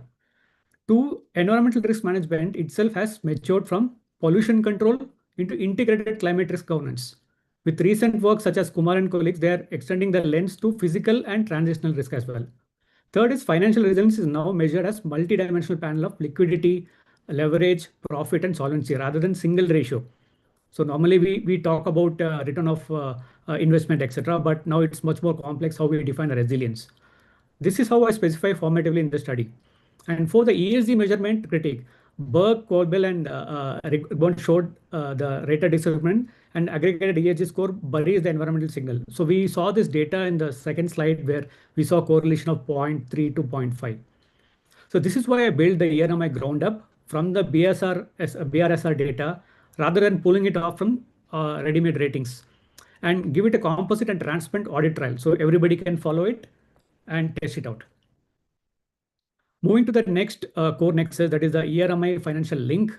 The global evidence is positive but inconsistent. So the Freedom meta-analysis and lens on trust during the crisis both find positive effects, but magnitude varies. Indian evidence is thinner and largely pre-BSR. For the moderators, prior work has looked at green finance, operational efficiency, disclosure quality, credit rating, and resource intensity. But together, there is not much literature available, and not specifically with BRSR context. So that is the empirical space the study occupies. That leads us to the gaps. When it comes to the measurement gap, no validated ERM composite built directly from BRSR. So I keep stressing the word BRSR because There are data available through which you can also immerse this thing, but BRSR is mandated by SEBI and requires auditing as well. So the data, at least what we can say, is audited by third party and a government agency, so it can be trusted. Empirically, few panel studies on DRM to FR link in the BSR Indian era, as discussed earlier. Moderation, contingency are mapped in isolation, but not as integrated. As I told that there are good enough studies looking at ESG versus ERM AFR or operational efficiency, but there is no integrated study of multiple moderators of the same linkage. And stakeholder and legitimacy logics into a single testable framework. These gaps directly shape the conceptual framework. So this is the framework. We look at the independent variable, which is the environment risk management index, and the dependent variable is financial resilience. So that has a direct effect. And we have 5 moderators as discussed: green finance, operational efficiency, ESG, disclosure quality, credit rating stability, and LCR. So we look at this, and you can see that have been mapped to the individual hypothesis and also been anchored around the theories which was discussed earlier. So the anchoring of this framework, basically, I would say that I use them in combination rather than in competition.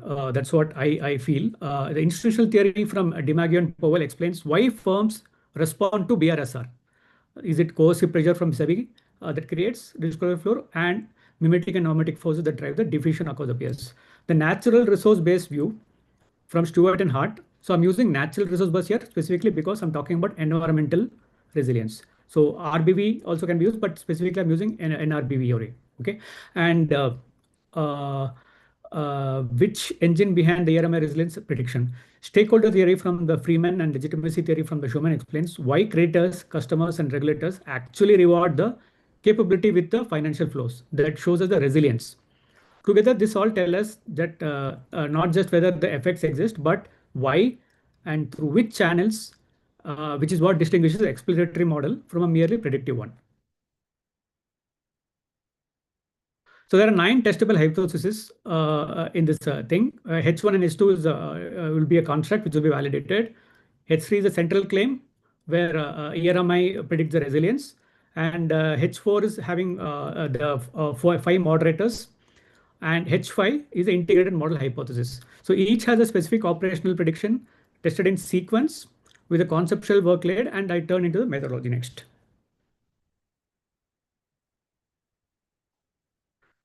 So the study is positivist in quantitative and deductive in logic. I'm using secondary data as discussed earlier, and the design is longitudinal balanced panel covering from the year 2022 to 2023, 3 years. This is starting from the starting of BRSR years. So BRSR started from the FY 2022. So the panel study also starts here, and I've taken the latest published report up to 2025. So that's the reason it's in 3 years. So the total population is 1,000 because the BRSR started mandating first 1,000 firms to publish the reports in 2022. So that is my population size. So samples, there are 200 firms selected across 5 sectors. The sectoral splits can be seen on the right: energy utilities, financial services, health and pharma, information technology, manufacturing of industrial goods. Why these sectors? They form the large chunk of revenue split among the other sectors. So I've selected these 5, and the sampling logic, it's stratified purposive. The reason being stratified because it's a sector classified, purposive because there are certain conditions that these firms need to satisfy to be selected into the sampling. One thing is they should have published the BRSR data correctly, and all the data inside the BRSR should be available. There are around 32 sub-indicators in the BRSR. Second, the annual report should be audited and available on the website. So that's the reason why it's purposive. A random sampling would have yielded multiple data loss or null data in the thing, because there are many firms which don't submit their audited report. And sampling adequacy, very, very important. I had to test it with multiple methods. The power was tested using Cohen's 1992 method. Observation per predictor through Hare et al. I think one of the person audit used the same method, the 10 times rule. finite population benchmark using Cohen's 1977 and Trajan Morgan's 1970, and non-probabilistic precedent using Saunders et al. And Qureshi. And based on this, the four methods were met. The minimum threshold has met, and in certain cases exceeded as well. So coming to the variables and measurements, we have the ERMI, which is an independent variable, which consists of 10 dimensions and 32 BRSR sub-indicators. So when I say that there are 10 dimensions, so these 10 dimensions are individually scored based on the sub-indicators. And FR is a financial resilience, a dependent variable. It's a formative composite. It has 4 dimensions, mainly profitability, liquidity, leverage, and solvency. And green finance or adoption, the moderator, it is a binary. We look at the green bond availed or the green loan taken by the company in a particular financial year. And operational efficiency, we look at asset turnover, return on assets, and operating margin. And ESG disclosure quality, it is scored based on the 9 NGRBC principle. NGRBC is again a government entity. And CRS, credit rating stability, is a binary rating what we give based on the credit rating. So credit rating data was taken from third-party agency like CRISIL and etc. And localized climate risk was weighted between 1 to 5. Basically, we define whether the company is in a hazard zone, medium hazard zone, or a low hazard zone, etc. So the data is directly from the World Bank Think Hazard, where they map the geospatial climatic hazards of different districts. And there is some control, which is very much required when you're doing regression correlation. So the firm size, which is the total assets, and the fixed effects, there's the number of years. So my analysis runs in 7 phases. First is the data cleaning and basic descriptive statistics, then the concept validation, then checking that ERMI and financial resilience are actually measurable and what they claim, then the direct effect of ERMI and resilience, the moderators, then the integrated model, and finally robustness checks. So the equation at the top is a panel regression I ran. My main estimate was random effects panel regression with firm, clustered, robust standard errors. I also ran 3 other specifications like pooled OLS, between effects, and a 1-year lagged model to make sure the main results hold up. Hausman, Woodlock, and Woodridge test all the supported random effect choice, and moderators were tested using centered interaction terms. Robustness includes subsample, thresholds, and specification check as well. And the tool what I used for this was Python for entire analysis. Reason I've used this, it's a reproducible tool. The scripts are available where we can reproduce the same data with the same consistency every time we test it. Now moving into the results. So first is the most important part. Is my construct valid? What are the dimensions or the index I created? Is it valid? For that, I ran multiple tests. The gold standard, Cronbach's alpha, requirement was 0.7. It is much exceeded with a 0.918 consistency, which shows it's a strong construct. Second is for checking the sampling adequacy, I did a KMO test. Again, 0.714, which is acceptable. And exploratory factor analysis to check the underlying structure. It gave an excellent 80.15 variance, which indicates that the data in that has a very good variance across the sectors. And ERMI, again, I checked the confirmatory model to check whether the observed data actually fits the model. So as you see the results, all the results met the minimum thresholds.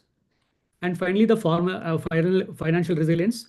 I checked the p-test for the statistical significance, yielded a very good value of 0.001, which says that the 4 dimensions selected for the FR are significant.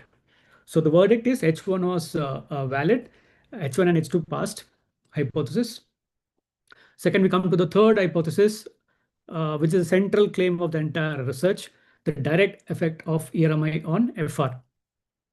So the random effect panels GLS score, the beta was 0.32 positive and p-value of 0.0. So which shows that firms with stronger environmental risk management show higher financial resilience, significant at the highest convention level. The values are very promising, and the pooled OLS gives a beta of 0.085, again positive, again a p of 0.001.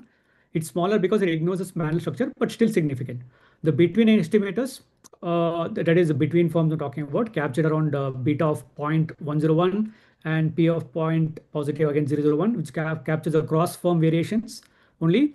So comparing firms to each other rather than the same firms across the years. It significantly tells me that that effect lives in the firm level, not year to year. So this is a good finding.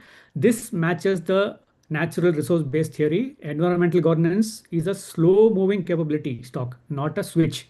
You cannot turn it on and turn it off whenever you like, but it's a slow moving and growing thing, just like a stock. Effect size is very large. This has been one of the greatest finding. The Cohen's F square came to 1.243, which is well above 0.35 threshold. So the model itself explains 56% of the variation in the financial resilience, a strong fit. Then sensitivity checks were done, which shows good. FR for a Z-score composite and a beta rises to 0.383. And in conclusion, I can say that effect of ERM and FR is positive, and the H3 has been supported and robust at the same time, which is more important. Now coming into the H4, which is testing the moderators. So out of the 5 moderators, 2 moderators were supported and showed excellent result, whereas 3 moderators were not supported. Here, green finance adoption, we use a binary coding. So the reason why it's not supported, I'll be explaining in the in upcoming slides. Operational efficiency had a good beta of 0.278 and a P of 0.034. So research orchestration definitely amplifies the ERMI. So the moderator is having a significant effect on that. Then ESG disclosure quality, what I observed here is during the data collection is a ceiling effect of 70% was reached. This is quite surprising and also revealing us a lot of what's happening. It means that 70% of the firms in this 200 scored maximum score in ESG. That is quite alarming, but at the same time, excellent finding telling what the firms are trying to report. So the same point, I bring it back here. ESG might not give you the actual truth on whether they're ready for an environmental risk. It is environmental, social, and governance. You can always play with the value of individual of these things. And credit rating system, CRS. So obviously the credit rating has definitely a positive effect moderation on the model.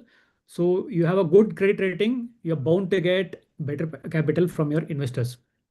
Localized climate risk, here again it was not supported.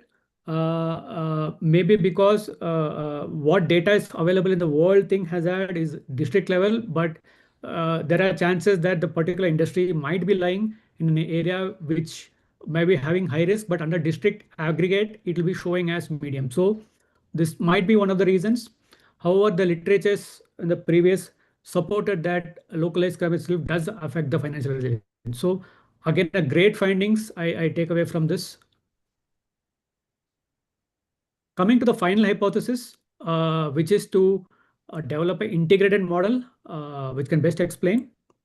So the F change, if you look at the baseline, so baseline we say it is just ERMI versus FR without any moderation. So we get a score of 0.012, the baseline, and integrated with operational efficiency errors because the other 3 moderators failed. The OE and CRS passed. We look at a change of 0.177 or 17.7% impact by just these 2 moderators, which is quite significant.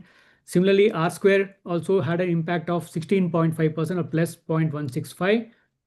The F change test is important because the data what I showed about it could be just noise. So over here again, we look at F change value of 29.68.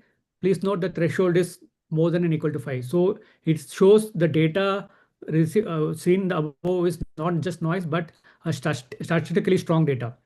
And of course, the robustness checks were also done, which all resulted in a positive value with a good beta score. And sectoral signal also strong with P of 0.029. Now coming to the contribution thing, I'll start with the theoretical contributions. Mapping back to the theories, what on the research was built on. So institutional theory, a mandate produces disclosure, not uniform depth. BRSR generates heterogeneity that is theoretically meaningful. So this is a good takeaway for the institutional theory. And natural resource-based theory, NRBV, treats environmental governance as a capability stock, not a switch, as we saw in the data in the previous slide. A 3-year panel identifies the stock, but not the switch. So we are looking at 3 years data, a growing resilience over 3 years, but it is not like we are finding the data as year 1, the resilience was 1, year 2, the resilience 0. No, it's a build up over the year. So it is empirically validated also through Woodridge auxiliary regression test. Coming to the stakeholder legitimacy theory. So credit markets identify as the primary transmission channel via leverage resilience. So we found the leverage resilience. So apart from the integrated testing, the individual dimensions also were checked to see that among the dimension sub-indicators, whether any particular sub-dimensions had a greater effect. So the leverage resilience had a good positive effect. So this can be looked in by the stakeholders. Financial resilience literature. Formative resilience composite of Indian markets reframes the resilience as a shock absorption, but not as profitability. So Sajid, we need to you look have at 1 hour only. Okay. So I'm almost done. So the practical implications. We need to treat the environmental governance as strategic lever and pair with operational discipline and not just governance, which is insufficient. Investor can use ERMI as a screening tool. Regulators can upgrade the BSR reporting looking at this so that the disclosures are more transparent. For example, green finance volumes are not reported clearly. It can be mandated for them to report. Credit rating agencies can formalize the ERMI style governance rather than just looking at CRISIL, the rating, bring in more dimensions so that it can give a real picture to the investors. So limitations, the first limitation, of course, it's only for 3 panel years because the BSR started only in 2022. More the years comes, I think the data will get better. So I consider this as one of the limitations.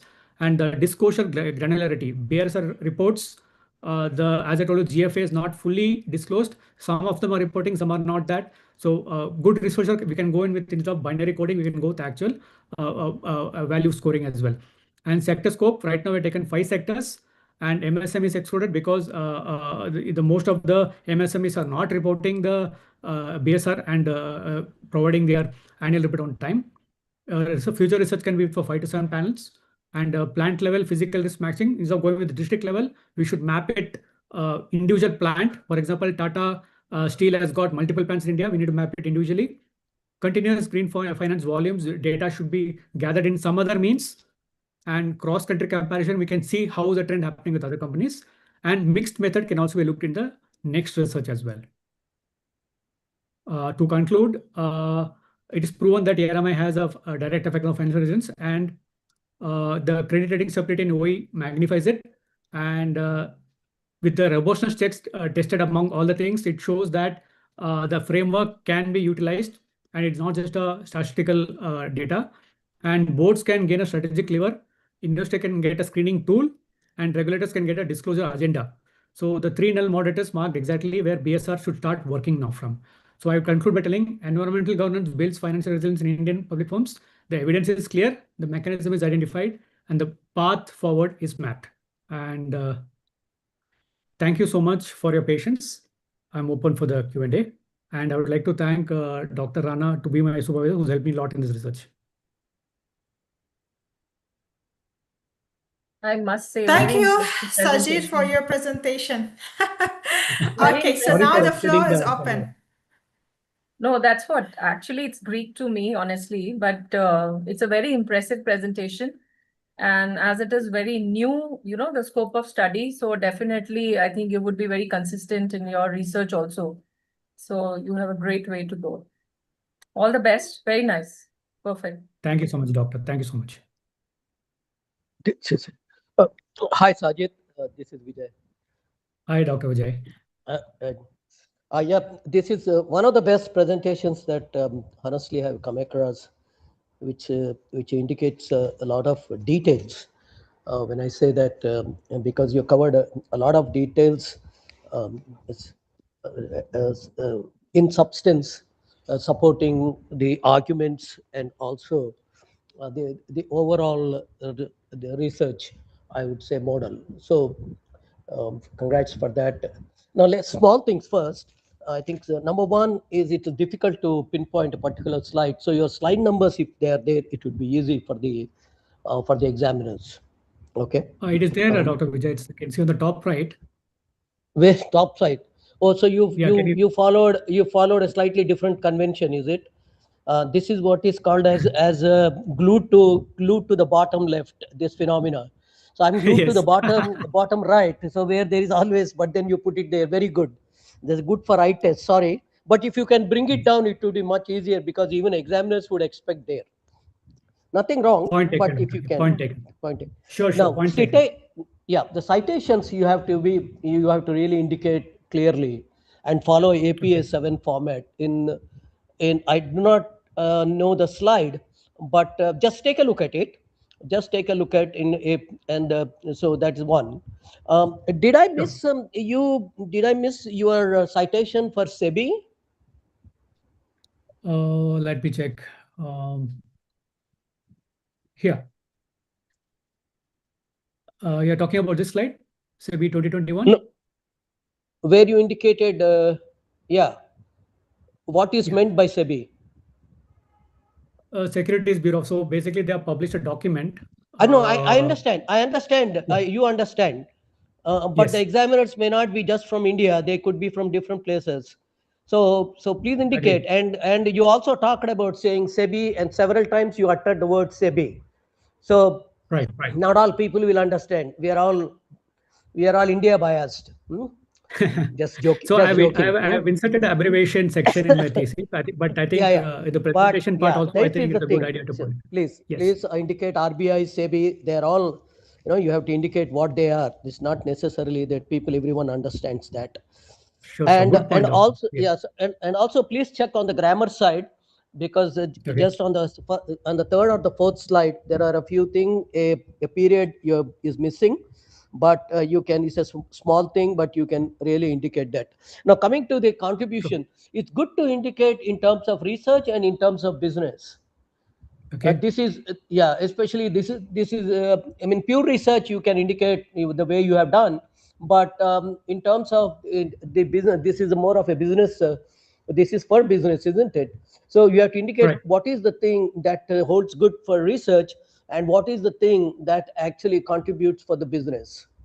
Okay. Okay. Excuse me. So those are the things. This is indicated. There are 5, but I think people who it's not that people will not be able to look into, but they are glued to that. They are used to that. The examiners are used to that. So they will look into what is for research and what is for business. That's another one. Now, if you look into the research model itself, the 5 moderators, I think the variables, if you look at, you have indicated the definition and all, but if you look at here, the 5 moderators, generally there will be an arrow.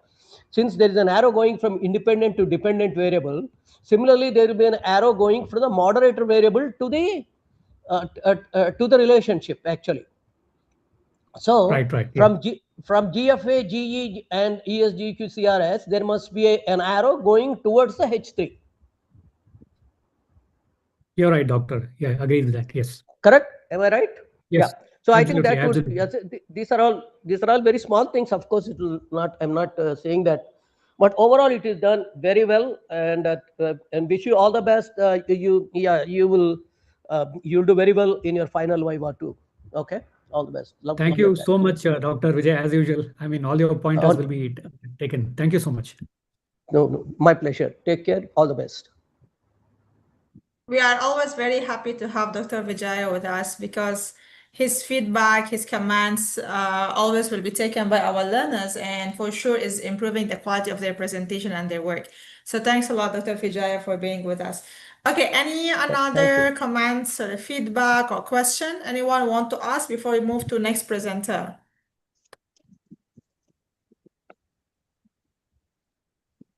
Okay, so thank you, Sajid, for your presentation. Let's move to, I can see Paulson with the background. Everything is okay. So Paulson, you can share your screen. Paulson is also preparing for his Viva Voce under the supervision of Dr. Sharmista.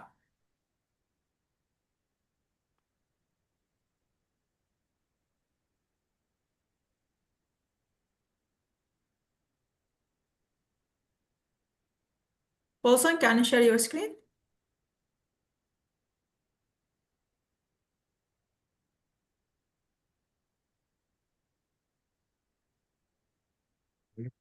Screen now? No, we cannot see your screen, Paulson. Can you try to share, please?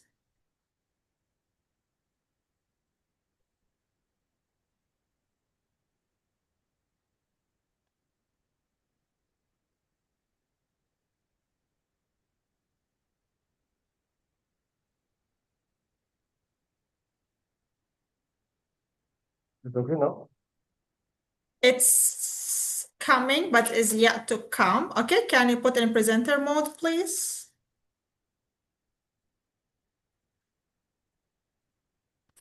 Okay,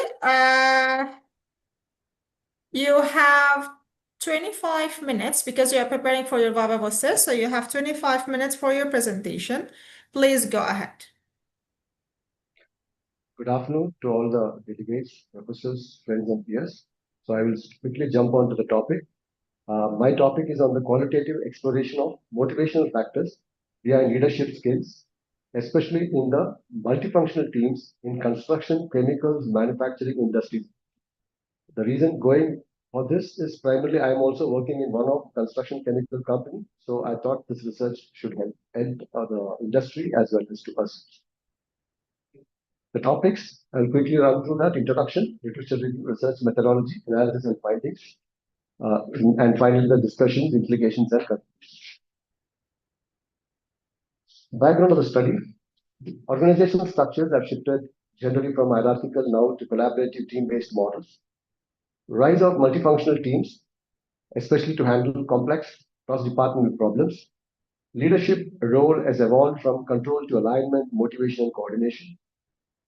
Leadership motivation remains underexplored in manufacturing context, especially in India. Psychological safety and cross-functional collaboration.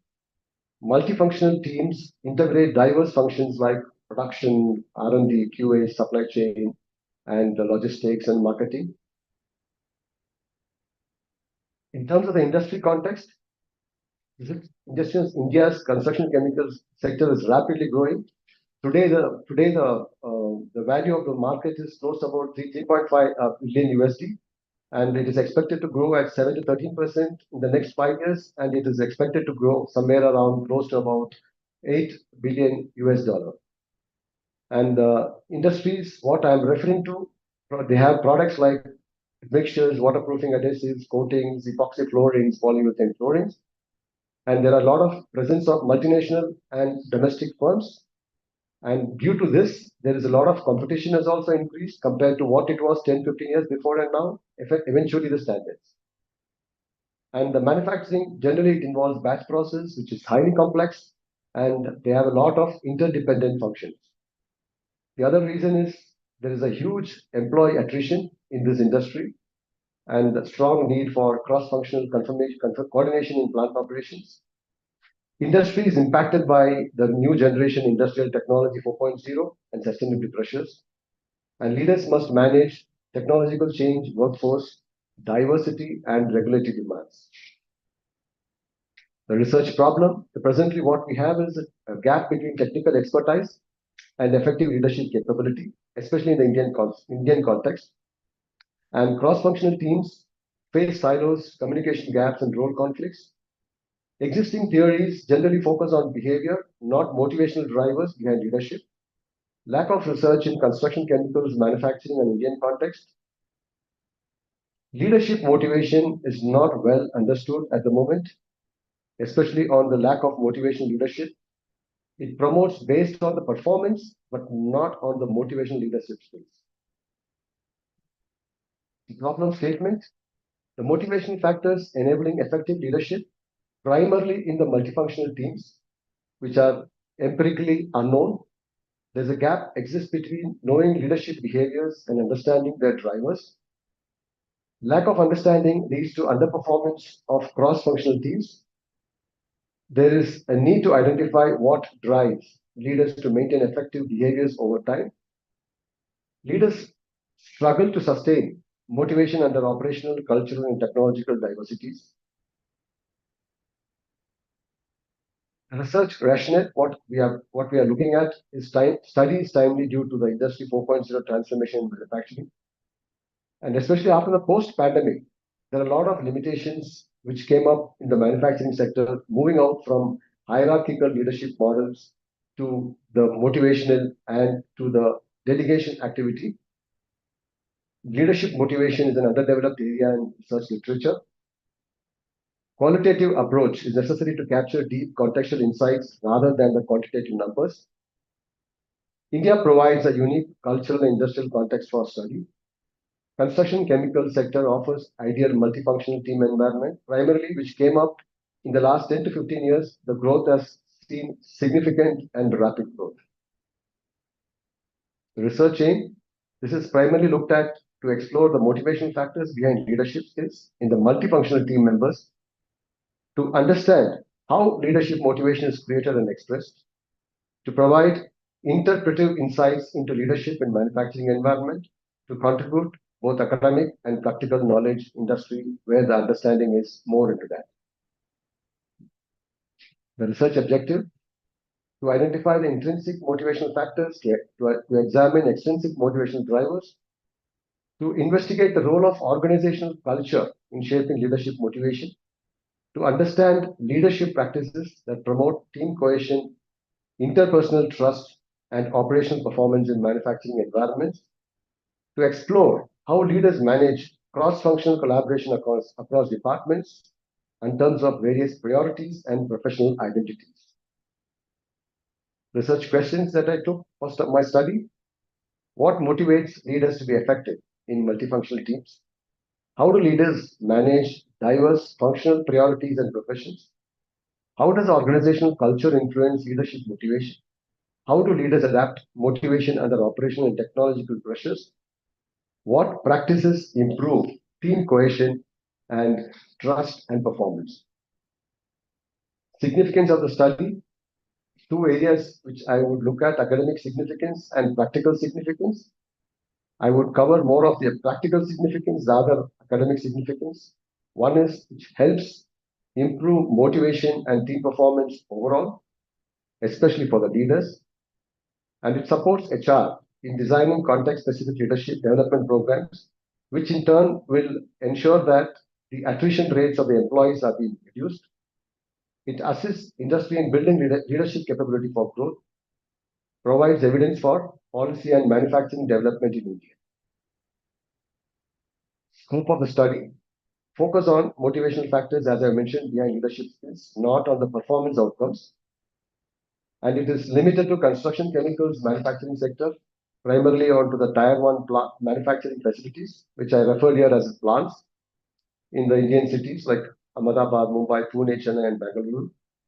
And I've looked at uses the qualitative multiple case design. Participants include primarily on the multi-team leaders and team members at operational level. The cross-sectional study that I took was from the period December to March 2026 and not longitudinal. It does not cover other industries, countries, or strategic leadership levels. The literature review, I've just referred some of the few literatures that I've taken up, but there is a plenty which is being referred in the thesis.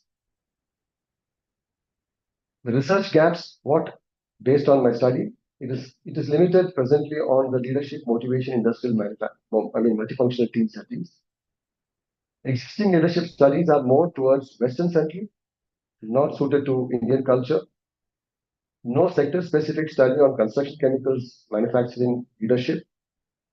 Absence of qualitative studies exploring how leaders sustain motivation in that. Insufficient research on Industry 4.0 impact on leadership motivation. The research methodology that I have taken up, this study adopts an interpretive research philosophy emphasizing subjective measures and analyses. It assumes that leadership motivation is socially constructed and context dependent. A relativist ontology is used, meaning multiple realities exist based. A constructivist epistemology supports the idea that knowledge is co-created between the researcher and the participants. The philosophy allows deep exploration of human behavior, motivation, and organizational context. It ensures alignment between research questions and qualitative inquiry methods. This just gives an overview of the research methodology components. I'm not going through that. It takes up various topics of the research methodology that I have taken up. It covers almost the whole gamut of the research what I have done. And this is the comparison of research philosophies, wherein I've got into positivism, various philosophies that we have to look at. And in that, the one which I have adopted is primarily on the interpretivism, which is the one which is adapted. The reason behind this, it is active and it is fully aligned with the topic that I have taken up. So that's why I've taken the interpretivism. Research approach, I've taken up a qualitative exploratory approach, and it also makes sure that it understands the processes, meanings, and experiences rather than the relationship. This approach is chosen because leadership motivation in this context it allows inductive theory development from real-world data instead of the hypothesis. And it is appropriate for studying complex organizational and behavioral phenomena. The research emphasizes depth over breadth, capturing rich contextual insights. These are some of the data collection sources that I have looked at. One is on the semi-structured interviews with 24 participants with the group L&M, and the primary contributions from all the teams, whatever we have looked at, primary teams contribution, focus group discussions, and the 9 participants, which about 3 sessions, especially on the theme 2 and theme 3, field observations, primarily on the 5 plant sites, multiple visits, as well as on the online Zoom platform. Finally, the document analysis, which has got about 17 organizational documents. And in this, that's a Cohen-Topes International Interpretive Scale, which when I did the study, I could get about kappa value of 0.79, which is acceptable for qualitative research, and which is in substantial agreement with the research topic. Research design, which basically the qualitative research design is what we looked at for the 5 manufacturing plants. And it in terms of takes the contextual richness and helps validate findings through replication logic. Overall, it strengthens the analytical depth and credibility of the study. It supports understanding of how leadership motivation varies across different organizational environments. And more important is the design focuses on real-life organizational settings than on the theoretical format, which enhances the practical relevance. Study setting, as I mentioned in the earlier slides, where it has been studied in the 5 different Tier 1 construction chemical manufacturing plants spread across India. And these are selected primarily in terms of due to the relevance, diversity, and industrial significance. And I've categorized both multinational companies as well as Indian-based companies so that you get variables as well as the variations in terms of the feedback. It also captures the real environment scenario, what is happening at the real site. And it allows the examination of organizational culture and leadership dynamics. And it also enhances the study's ability to generate context-rich and sector-specific insights. Study duration and timeline, as I mentioned, I have taken it up of 6 months, close to about 6 months, from October to March 2026, and taken one of the KPI cycles as well, periods, which for all the organizations, primarily between October to December and Jan to March for some of them. And I also did a pilot study before doing this with 3 different companies, which are not in this 5 companies that I've studied, to get into an idea of whether my questionnaire and my interviews are going to be on the right direction. And it also observation of leadership behavior during both normal and high pressure conditions, because in some of the organizations during my visit in the month end, they were under tremendous pressure. And where during that point of time also I could get some data from them. And basically the duration ensured sufficient and enough data which I could get it from the individuals. sampling strategy. I've used my purposive maximum variation sampling and participants based on relevance, experience, and role on teams. In terms of the experience, I would say there are people from 4 to 14 years of experience is what I've seen in multiple organizations. And primarily, it is more of the information richness rather than the statistical representation. Both leaders and team members closed about 12 and 12, or 12 leaders and 12 team members are the ones which I looked at for a balanced perspective. And variation is ensured across organization type, roles, and departments. Participant categories, as I mentioned, is primarily on the 12 leaders and 12 members were interviewed. And there are 3 sessions of focus group discussions were included, which along with the 9 participants. And the participants are from a different function in each of the organizations. Some of them are from production, QC, logistics, supply chain, marketing, and R&D. This diversity ensures that the leadership and the motivation, how important it is for the organization. It enables triangulation between leaders and follower viewpoints, and we get a comprehensive data or the information between the members and the leaders. Data was collected using multiple qualitative methods, primarily on the structured interviews, focus group discussions, field observations, and document analysis. And a total of about 45 hours of observation and around 17 documents were analyzed. And interviews primarily capture personal experiences, while observations provide behavioral insights, and document analysis adds organizational context and validation. The data analysis technique uses the Brown-Klopp's reflexive thematic analysis, and both semantic and latent coding are applied. A total of around 87 initial codes, 23 categories, 5 final themes were developed, and the software used was NBO, and a kappa value of 0.79 ensured consistency. And the method supports interpretive, flexible, and theory-informed analysis. Ensuring the research quality, the study used Lincoln and Guba's trustworthiness framework. 4 criteria, primarily on credibility, transferability, dependability, and confirmability. And techniques include triangulation. And audit trail and intercoder reliability ensure consistency and transparency. These measures ensure rigor and reliability in research. Rich descriptions support transferability of findings.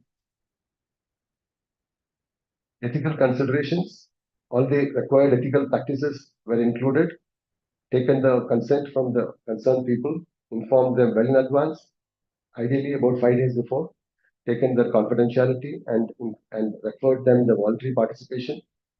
And also participants were given the right to withdraw or skip questions if they are not happy about that.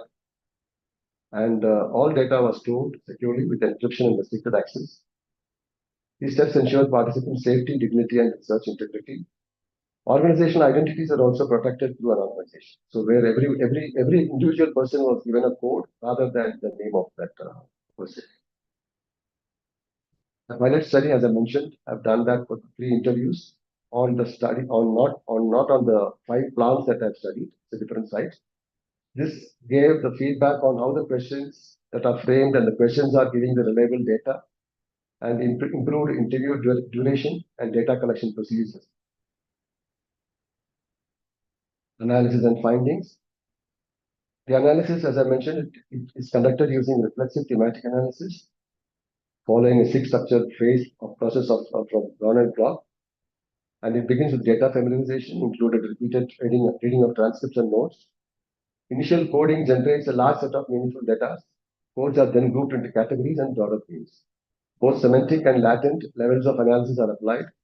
This way, it ensured that the process was systematic, transparent, and theory-linked findings. These are some of the themes, sub-themes, and research objective alignment, which are in the table which has been mentioned, primarily on the themes which I referred here as leadership motivation drivers, managing functional diversity, organizational culture influence, motivational leadership practices, and operational industry challenges. These are some of the 5 themes that I've looked at in terms of doing this study. And in terms of the analytical index score, these are the analytical index score that I could get it. primarily on the Cultural Alignment Index, Empowerment Index, Operational Complexity Index, and Conflict Resolution Frequency.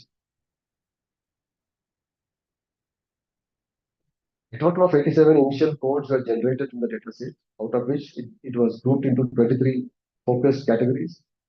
Categories were further consolidated into 5 major themes, which I will be briefing in the coming slides. And the software that I have used was FPO, and intercoder reliability ensured accuracy and credibility of coding decisions. The coding structure reflects both participant perspectives and theoretical insights. These are some of the themes that I've referred before, which we have coded accordingly. One is the leadership behavior and motivation.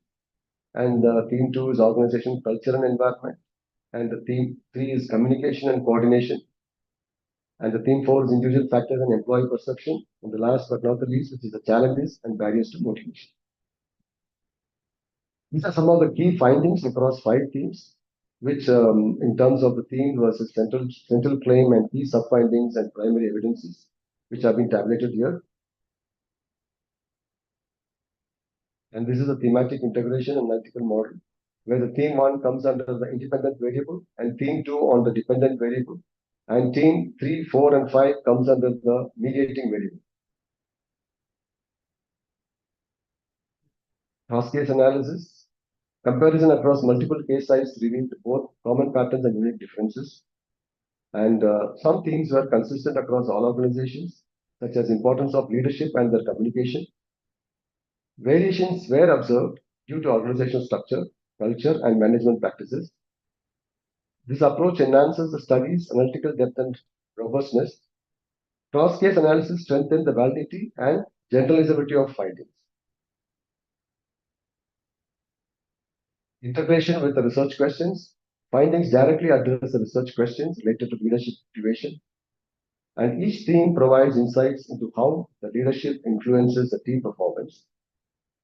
Also, the analysis explains the relationship between behavior, environment, and outcomes.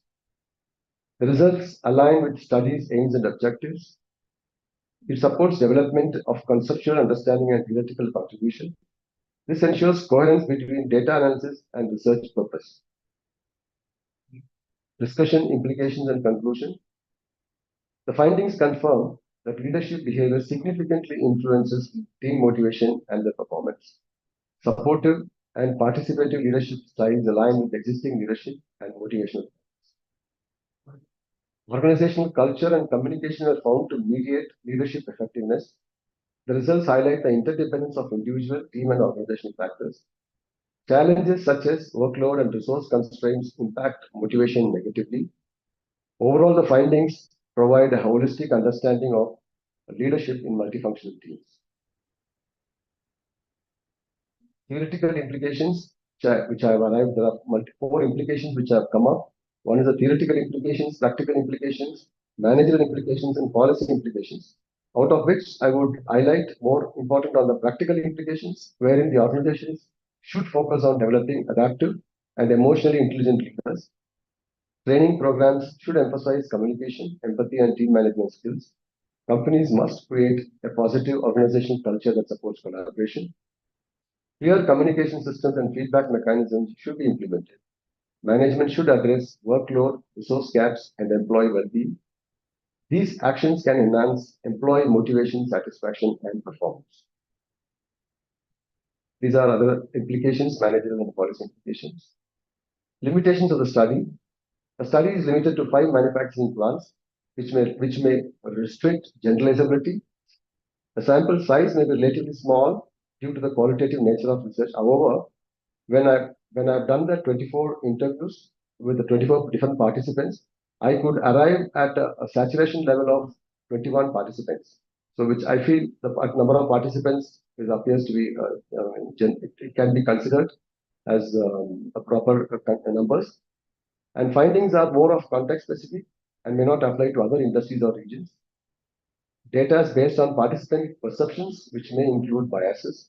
Time constraints limited the scope of longitudinal analysis, hence the cross-sectional analysis what is being done. Despite limitations, the study provides valuable in-depth insights. Scope for future research. Future studies can include larger samples, and multiple industries. Maybe we can try quantitative and mixed method approaches to validate findings statistically. Longitudinal studies can be explored, comparative studies across countries so that it can give a cross-cultural perspective. Research can focus on the new AI technologies for the leadership and motivation. Further work can define and expand the conceptual framework developed. Conclusion. The study concludes that leadership plays a crucial role and critical role in shaping team motivation. Effective leadership requires a balance of behavioral, emotional, and contextual competencies. Organizational culture, communication, and individual factors jointly influence outcomes. Addressing challenges can significantly improve employee engagement, and the research contributes both theoretical and practical value. Overall, it provides a comprehensive understanding of leadership motivation in multifunction. These are some of the references that I have highlighted. There's a big number of references mentioned even in the thesis and paper. Thank you. And I would like to thank Dr. Sharmista Singh for my support, guide, and see that the paper was presented on time and with sufficient information. Thank you, Dr. Sharmista. And thank you for the next opportunity to present on my final notes. Thank you. Thank you, Bolson, for your presentation. And you finished exactly on time. Now the floor is open for any questions or feedback.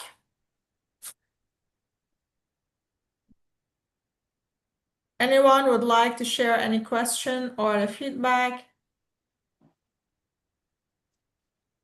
Dr. Rana, this is Vijay. I thought somebody will go, but I will start. Yes, please, doctor, please go ahead. Yeah, very good. I would say overall, I would say presentation first to say that, and overall research. I have a few questions in terms of your implications, where you are saying that. Where you're saying actually are more like recommendations. The company organization should do this, organizations do this, and so on. That is more like a recommendations. I think what you should come out from is more on the focus on what is the research has indicated. What did the research indicate?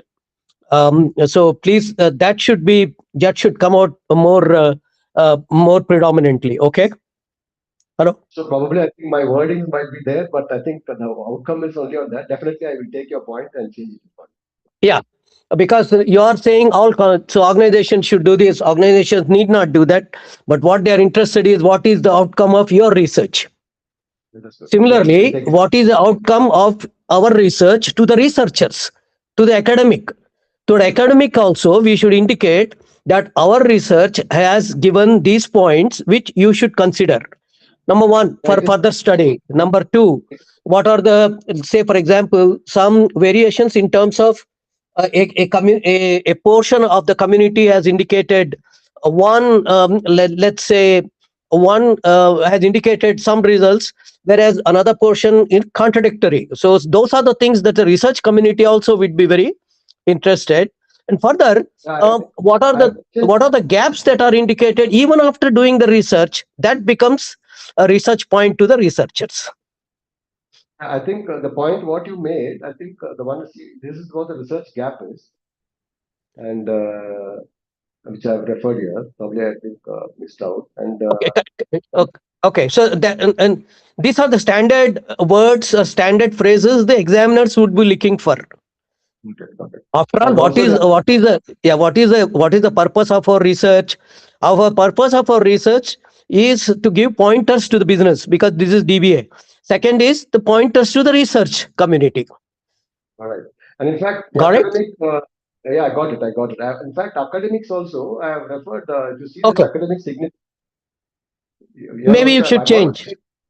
Yeah, okay. I have not highlighted very happy that yeah. I'm just going a little fast. I'm very happy. You should just, it requires only as a very simple surgical change. So kindly do that.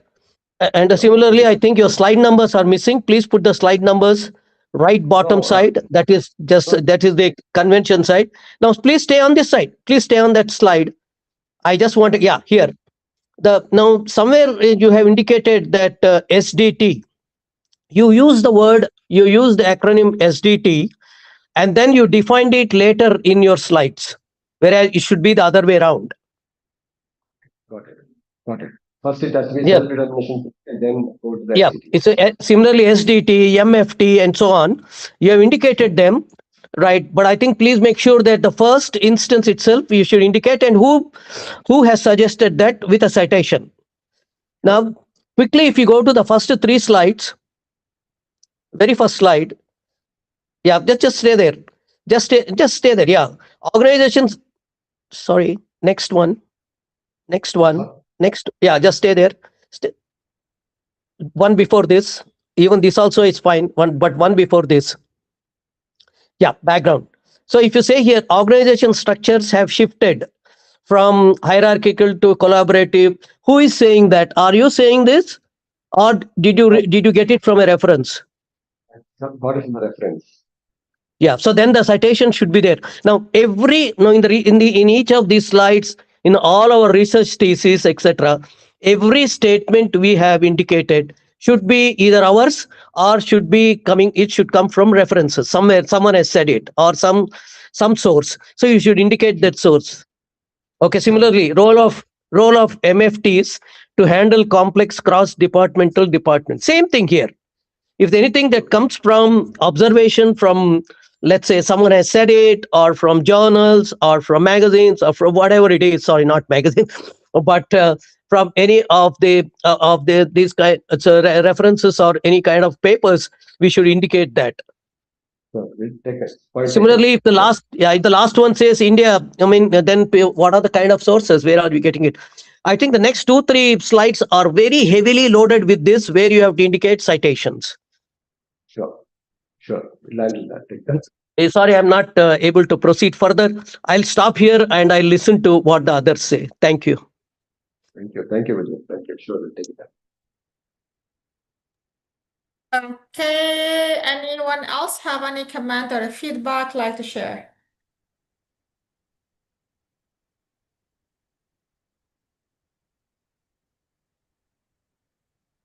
Okay, so thanks a lot, Paulson, for your presentation. We will move to our last presenter for today, which is Harrison.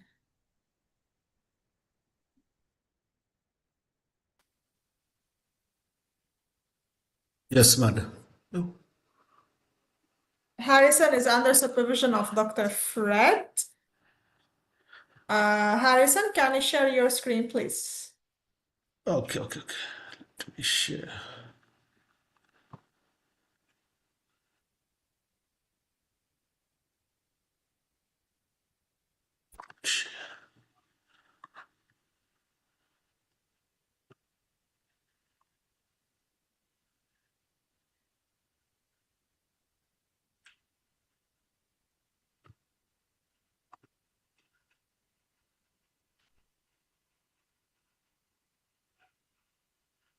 Are you hearing?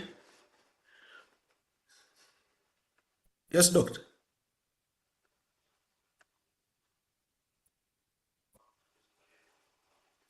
Okay, can you put in presenter mode, please?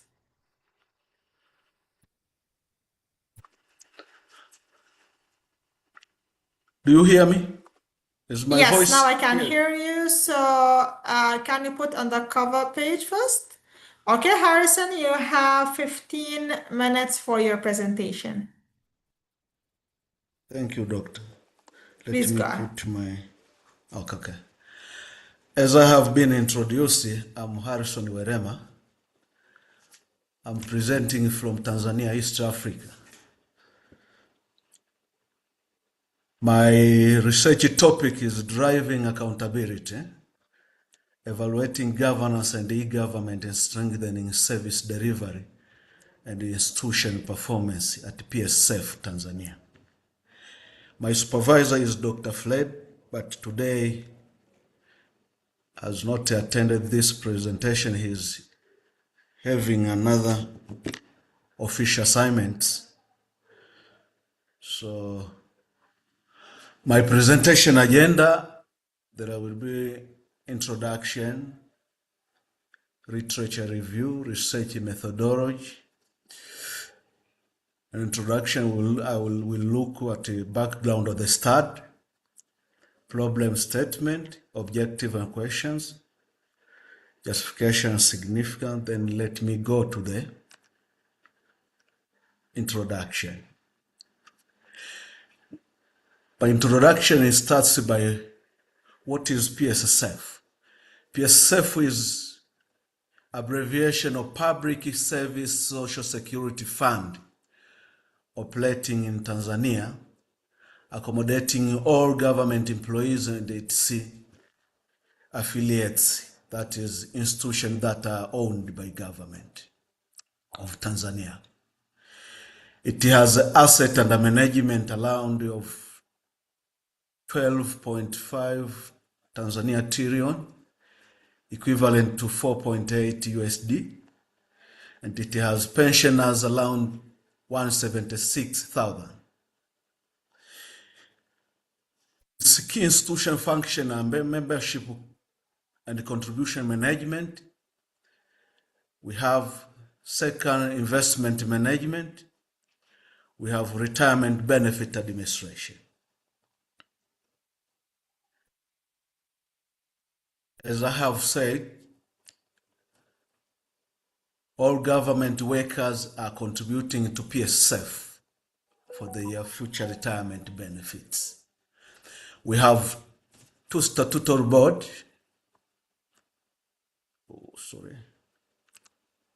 We have two statutory boards, that is Ministry of Labor, Bank of Tanzania, and the Controller Auditor General.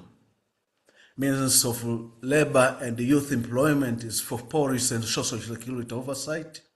Controller Auditor is there for accountability and independent audit of the fund. Then we have Bank of Tanzania, who gives investment guidelines of whatever investment are being conducted by the fund. Background of the study. We have digitization as a form of intervention. Pension system are called social protection institution. Pension fund are dual flow mass service delivery, and the governance intensive. That is why we have seen multiple regulatory bodies overseeing PSSF. Then second, we have Tanzania pension reform trajectory. Pre-1918, we had we have more than 5 pension funds in Tanzania, but 4 of them were merged to form PSF. One was Public Service Pension Fund, the other was Parastatal Pension Fund, the other was Local Authorities Pension Fund, the next one was Government Employees Provident Fund. These 4 were merged to form one pension fund, that is Public Service Social Security Fund, PSF. As I have said, background of this start, digitization and the management gap, these have been highlighted in the Financial Year Development Plan 3, 2021-22 up to 2026. PSF digitization context, system deployed, contribution management, benefit platform, systems, member database, service portals, etc. Key audit findings as per CAG. There were financial reporting and accountability, traceability gaps of decision making which are being conducted not traceable as per CAG. I will go slightly quick because of the time. Let me problem statement.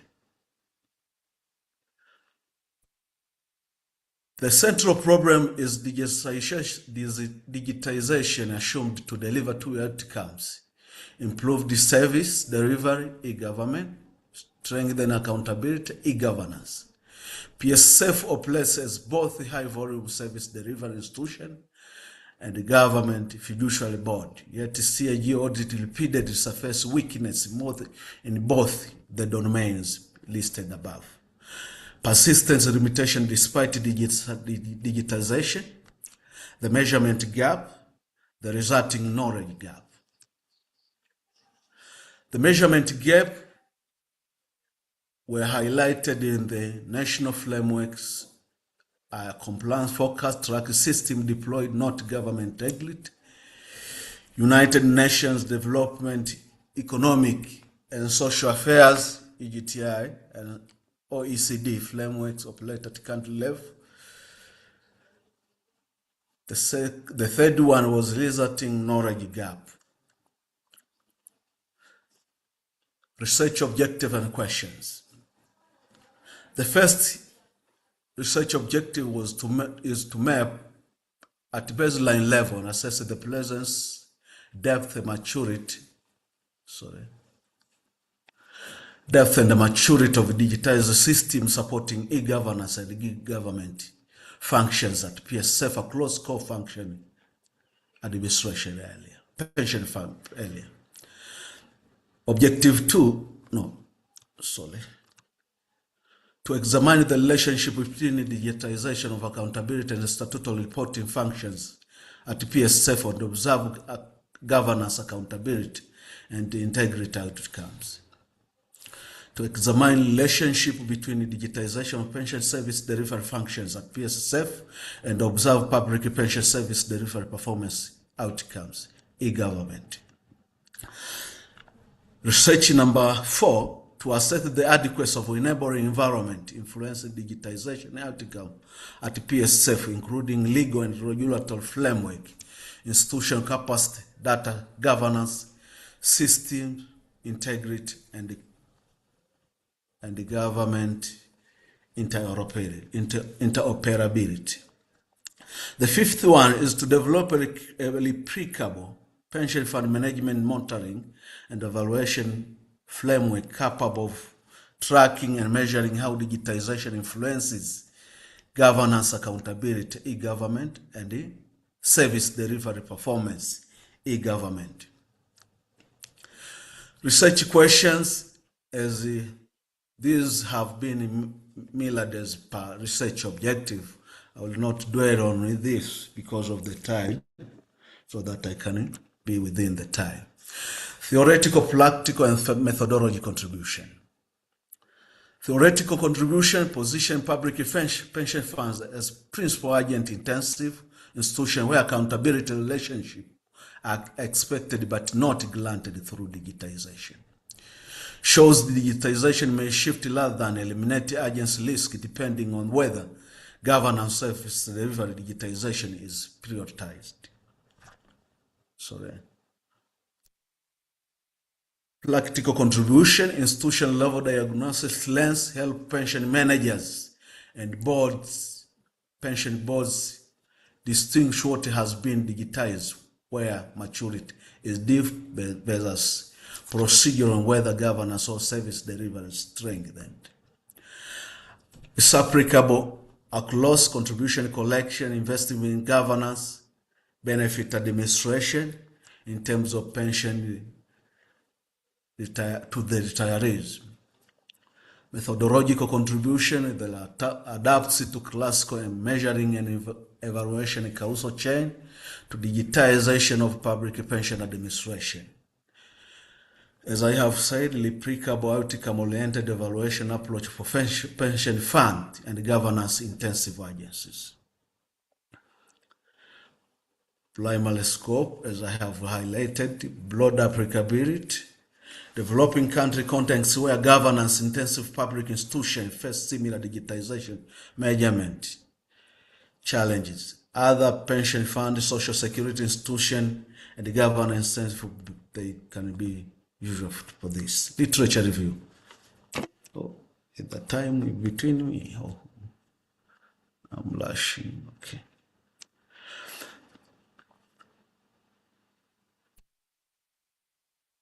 Governance and e-government definition. I will not dwell on this as I have put citations where these are being being elaborated more on Organization of Economic Population Development 2021, and so forth.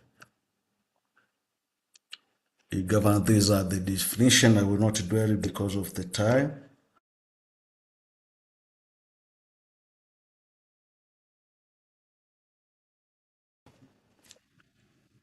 Digitized pension, I have already mentioned this. Modulating variable, conceptual framework, variable mapping. There is moderating variable that enabling environment. There is dependent variable performance outcome. There is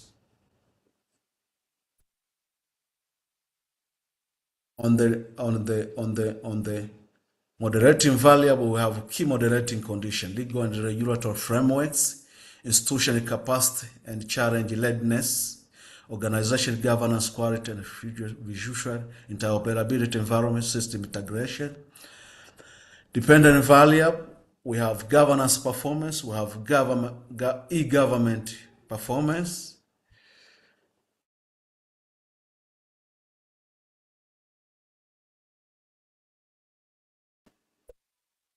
Sorry, I'm switching my phone off.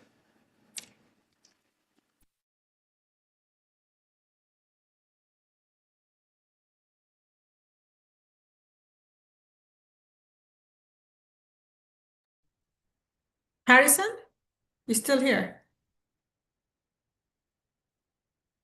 Hello, Harrison?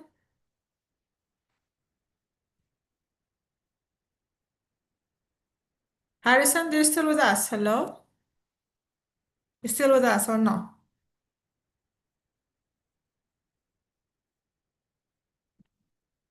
Hello, Harrison, are you still here or your internet disconnected?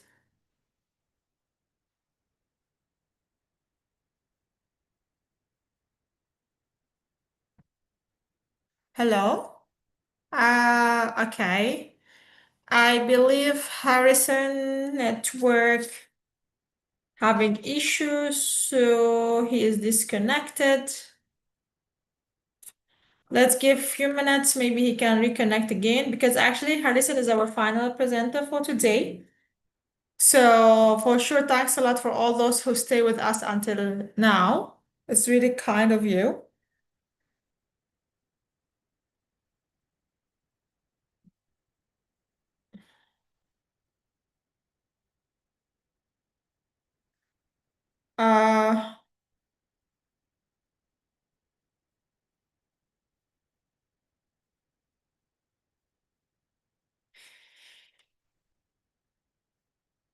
So, okay, I believe as Harrison is our final presenter and he is disconnected, so we might just go to ending this session.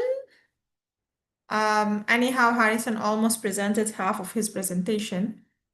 So thanks a lot for everyone stayed with us today. I know it's almost like 4 hours, like almost 4.5 hours of that session, which is quite long. So thanks a lot for everyone who joined us today. All the best for those who presented, for their proposal, for their viva, all the best. Please remind your supervisor to fill the viva and defense request form. For those forms being filled, I'm doing my best to assign your sessions very soon. So stay tuned. Always remember you are required to check the university email address sent to you, because related to Viva or anything, we are not going to send to your personal email. It's going to be sent to the university email address. So all the best, guys. Have a good day ahead. Stay safe and take care. Bye-bye.